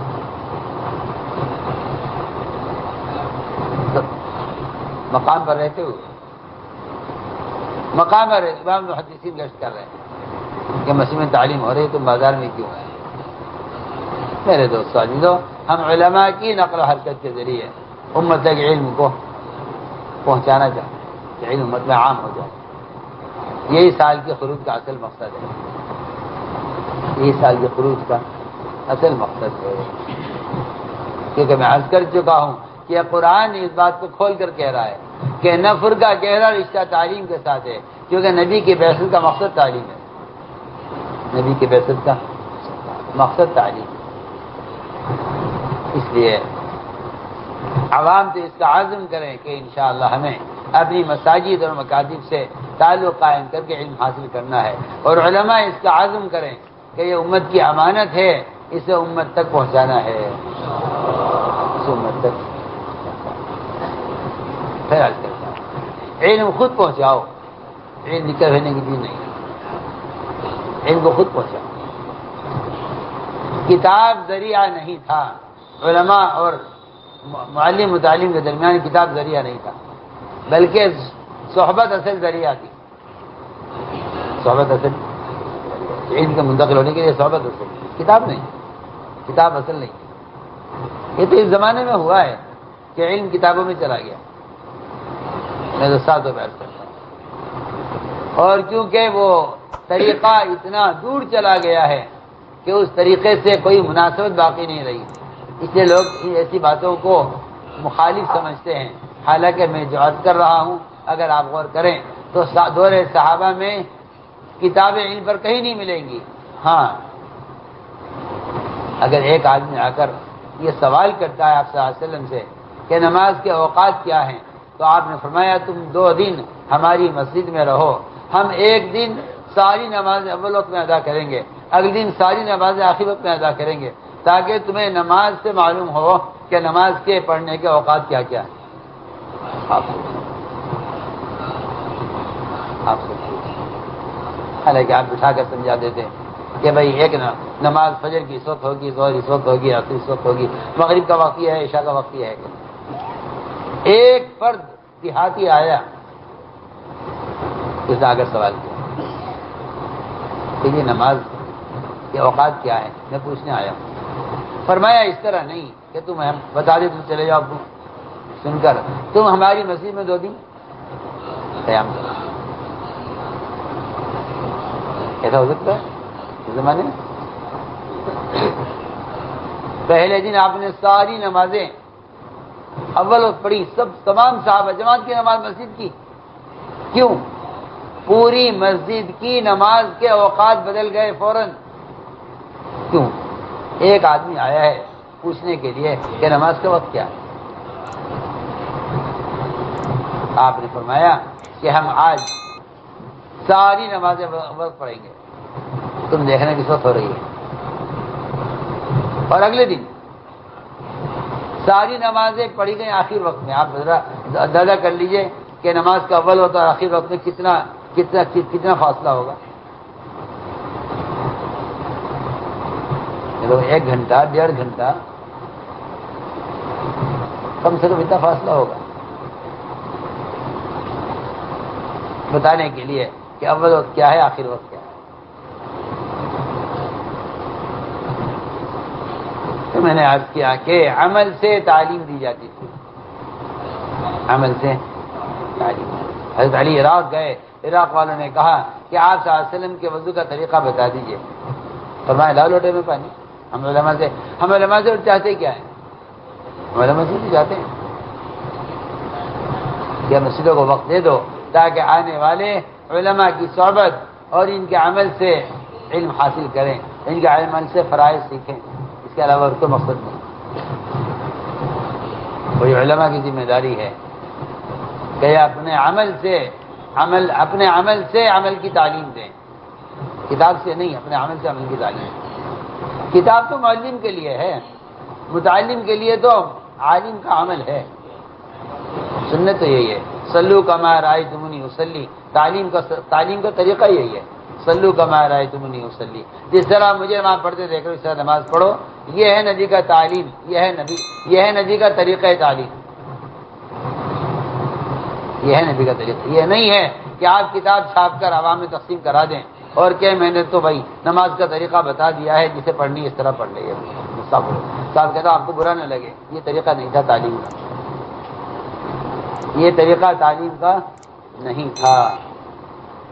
میں آپ سے ساتھ بات کرتا ہوں، اس زمانے میں جہل کی زیادتی ہے، حالانکہ کتابوں کی خوب زیادتی ہے. آپ دیکھ لیجیے، ایک سمندر ہے مسلمانوں کا، ایک سیلاب ہے جس کو نہ نماز کی فرضیت کی خبر ہے نہ نماز کے طریقے کی خبر ہے. آپ لاکھ کتابیں چھاپیں، اس سے تو حساب سے بات کرتا ہوں کہ امت کے جہل کا علاج نہیں ہوگا. جس میں طلب ہے وہ سیکھ لے گا، اور کتاب بھی طریقہ بتائے گی، کتاب بھی علم دے گی. عمل تو کتاب پیش کر ہی نہیں سکتی، عمل تو انسان پیش کر سکتا ہے. عمل تو انسان ہی پیش کر سکتا ہے. تو میرے دوستو، اس دعوت کے کام کا اور اس نقل و حرکت کا صرف مقصد ہی یہی ہے کہ امت اجتہاد سے نکلے، امت جہالت سے نکلے. اور یہ جب تک عوام اور علماء کا اجتماع نہیں ہوگا مسجد کے ماحول میں، اس وقت تک یہ جہل ختم نہیں ہوگا. آپ اس سے مطمئن نہ ہوں. کیا میں نے بات پہنچا دی ہے؟ اصل مقصد یہ تھا. اس نے میرے دوستوں یہ عزم کرو کہ انشاءاللہ ہمیں ایک تو علم کے حاصل کرنے کے لیے وہ شرائط اور وہ عبادات اور تعلق مع اللہ اور خلوت کی عبادت اور ذکر و تلاوت، ان تمام چیزوں کو معاون بنانا ہے علم کے حاصل کرنے میں. پہلی بات تو یہ ہے. دوسری بات یہ ہے کہ اس علم کو لے کر پھرنا ہے، کیونکہ یہ علم امت کی امانت ہے. علم امت کی امانت ہے. جس طرح ایک مالدار کے ذمہ ہے کہ وہ زکوٰۃ کو لے کر پھرے اور عوام کو تلاش کر کے ان تک زکوٰۃ پہنچائے، اس طرح ایک عالم کے ذمہ ہے کہ وہ جاہل کو تلاش کرے اور اس تک علم کو پہنچائے. لیکن ایسا تو کرتا ہوں کہ صرف افتاء کر لینا کافی نہیں ہے. افتاء کر لینا کافی نہیں ہے فتویٰ دینے کے لیے. سنت یہ نہیں ہے کہ آپ افتاء کر کے مفتی بن کر فتویٰ دیں. سنت یہ ہے کہ آپ مستفتی خود تیار کریں.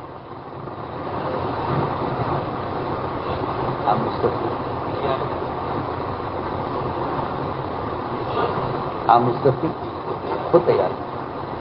یہ نہیں کوئی مسئلہ پوچھے گا تو ہم بتا دیں گے، کوئی مسئلہ معلوم کرے گا تو ہم بتا دیں گے. یہ افتاء کا کام اتنا نہیں ہے. افتاء کا کام یہ ہے کہ آپ فتویٰ بھی دیں اور آپ مستفتی تیار بھی کریں۔ آپ نے فرمایا خذوا عنی مناسککم، کہ حج کے مسائل مجھ سے پوچھو۔ آپ صلی اللہ علیہ وسلم نے صرف اتنا بتلانے کے لیے کہ کوئی آدمی اگر اچھی طرح سے وضو کرے اور اچھی طرح سے نماز پڑھے تو اس کے گناہ اس طرح جھڑتے ہیں، اس حدیث کو بیان کرنے کے لیے آپ صلی اللہ علیہ وسلم نے حدیث بیان نہیں کی صحابی کے سامنے، بلکہ آپ نے درخت کی ٹہنی کو ہلایا، 3 مرتبہ ہلایا، تیسری مرتبہ میں اس کے پتے گرے۔ فرمایا پوچھتے کیوں نہیں ہو مجھ سے پوچھتے کیوں نہیں؟ میں نے ایسا کیوں کیا؟ حالانکہ نبی عبث اور بیکار کام کے ہی نہیں بھیجے گئے۔ 3 مرتبہ درخت کو ہلا ہلا کر سوال کیا صحابی سے، مجھ سے پوچھتے کیوں نہیں ہو، میں ایسا کیوں کر رہا ہوں؟ انہوں نے کہا کہ رسول اللہ آپ نے ٹہنی کیوں ہلائی ہے؟ میں بتانا چاہتا ہوں کہ اگر مومن بندہ اچھی طرح وضو کر کے اچھی طرح نماز پڑھے تو اس نماز سے گناہ اس طرح جھڑتے ہیں۔ ان صحابی نے اس حدیث کو بیان نہیں کیا جب تک حدیث کی سال میں بیان کر رہے تھے، ان کے سامنے ٹہنی خود نہیں ہلائی، حدیث کو بیان نہیں کیا۔ ان صحابی نے بھی ٹہنی کو ہلایا، پوچھا تابعین نے آپ ایسے کیوں کر رہے ہیں؟ میں اس لیے کر رہا ہوں اس طرح تاکہ تمہیں بتاؤں کہ اس ٹہنی کے ہلانے سے پتے گر رہے ہیں، میں بتانا چاہتا ہوں کہ اس طرح گناہ جھڑتے ہیں، اور یہ میں نے اس لیے کیا ہے کیونکہ اللہ کے نبی نے میرے ساتھ اسی طرح کیا تھا۔ آپ سوچیے، صحابہ نے علم کو منتقل کرنے کے لیے اتنا آپ کے نہج کا اہتمام کیا ہے، اور اس زمانے کے جاہلوں کو دیکھو کہ انہوں نے علم اور فلم کو جمع کر کے ان سارے آداب کو، طریقوں کو اور نبی کے طریقے تعلیم کو مدیہ میٹ کیا ہے۔ میں سمجھتا ہوں سب سے بڑا جرم ہے اس زمانے کے مسلمانوں کا یہ، جس کو آپ کمال سمجھ رہے ہیں۔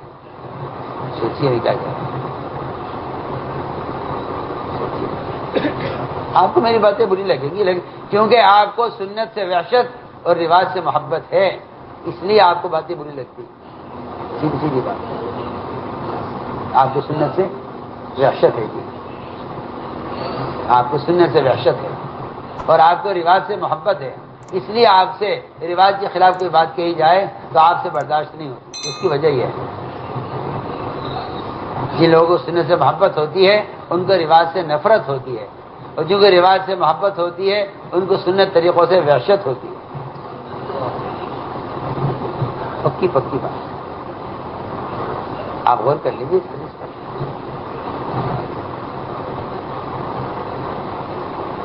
کہ آپ کا طریقہ تعلیم اور آپ کا امت کو سکھانے کا جو اسلوب ہے، اس زمانے کے لوگوں نے مل کر اس اسلوب کو ذبح کیا ہے، ختم کیا ہے۔ کہا بھائی رواج کا تقاضا یہ ہے تو وہ کرو جو رواج کہہ رہا ہے، ہم عرض کرتے نہیں، اس طرف جاؤ کہ سنت کیا ہے، سنت کیا ہے۔ تو اس سے میں عرض کر رہا تھا کہ سنت یہ ہے کہ مفتی کو چاہیے کہ مستفتی تیار کرے، مفتی کو چاہیے کہ مجھ سے پوچھو، آپ فرما رہے ہیں۔ اس لیے میرے دوستو عزیزو، اس خروج کو سمجھنا چاہیے۔ اس خروج کے مقاصد بہت اعلیٰ ہیں، خروج کے مقاصد بہت اعلیٰ ہیں، اس خروج کے مقاصد بہت اعلیٰ ہیں۔ جو نبی کی بعثت کا مقصد ہے وہ اس راستے کے خروج کا مقصد ہے، اس راستے کے خروج۔ اس لیے نفر اللہ کا امر ہے، کیونکہ علم حاصل کرنا اللہ کا حکم ہے۔ علم سیکھنا فرض ہے، علم سیکھنا فرض ہے، اور دعوت دینا فرض عین ہے۔ اس دعوت کی فرضیت اور علم کی فرضیت، یہ 2 چیزیں ہمیں آمادہ کرتی ہیں نکلنے پر۔ عوام نکلے علماء کے ساتھ سیکھنے کے لیے، علماء نکلے عوام کے ساتھ ان کو سکھلانے کے لیے۔ اس تعلیم اور تعلم کو امت میں طریقہ نبوت کے اعتبار سے زندہ کرنے کے لیے یہ نقل و حرکت اور خروج ہے۔ اس کے ارادے کرو، نیتیں کرو اور پہل کریں علماء اس بارے میں، یہ علماء امت کے مقتدیٰ ہیں، اس کے لیے ہمتیں کرو اور سب عزم کرو کہ انشاءاللہ میں علم حاصل کرنا ہے۔ ہمت کر کے فرماؤ. جو علماء سال کے لیے ہیں سال پیش کریں. فرمائے ماشاء اللہ.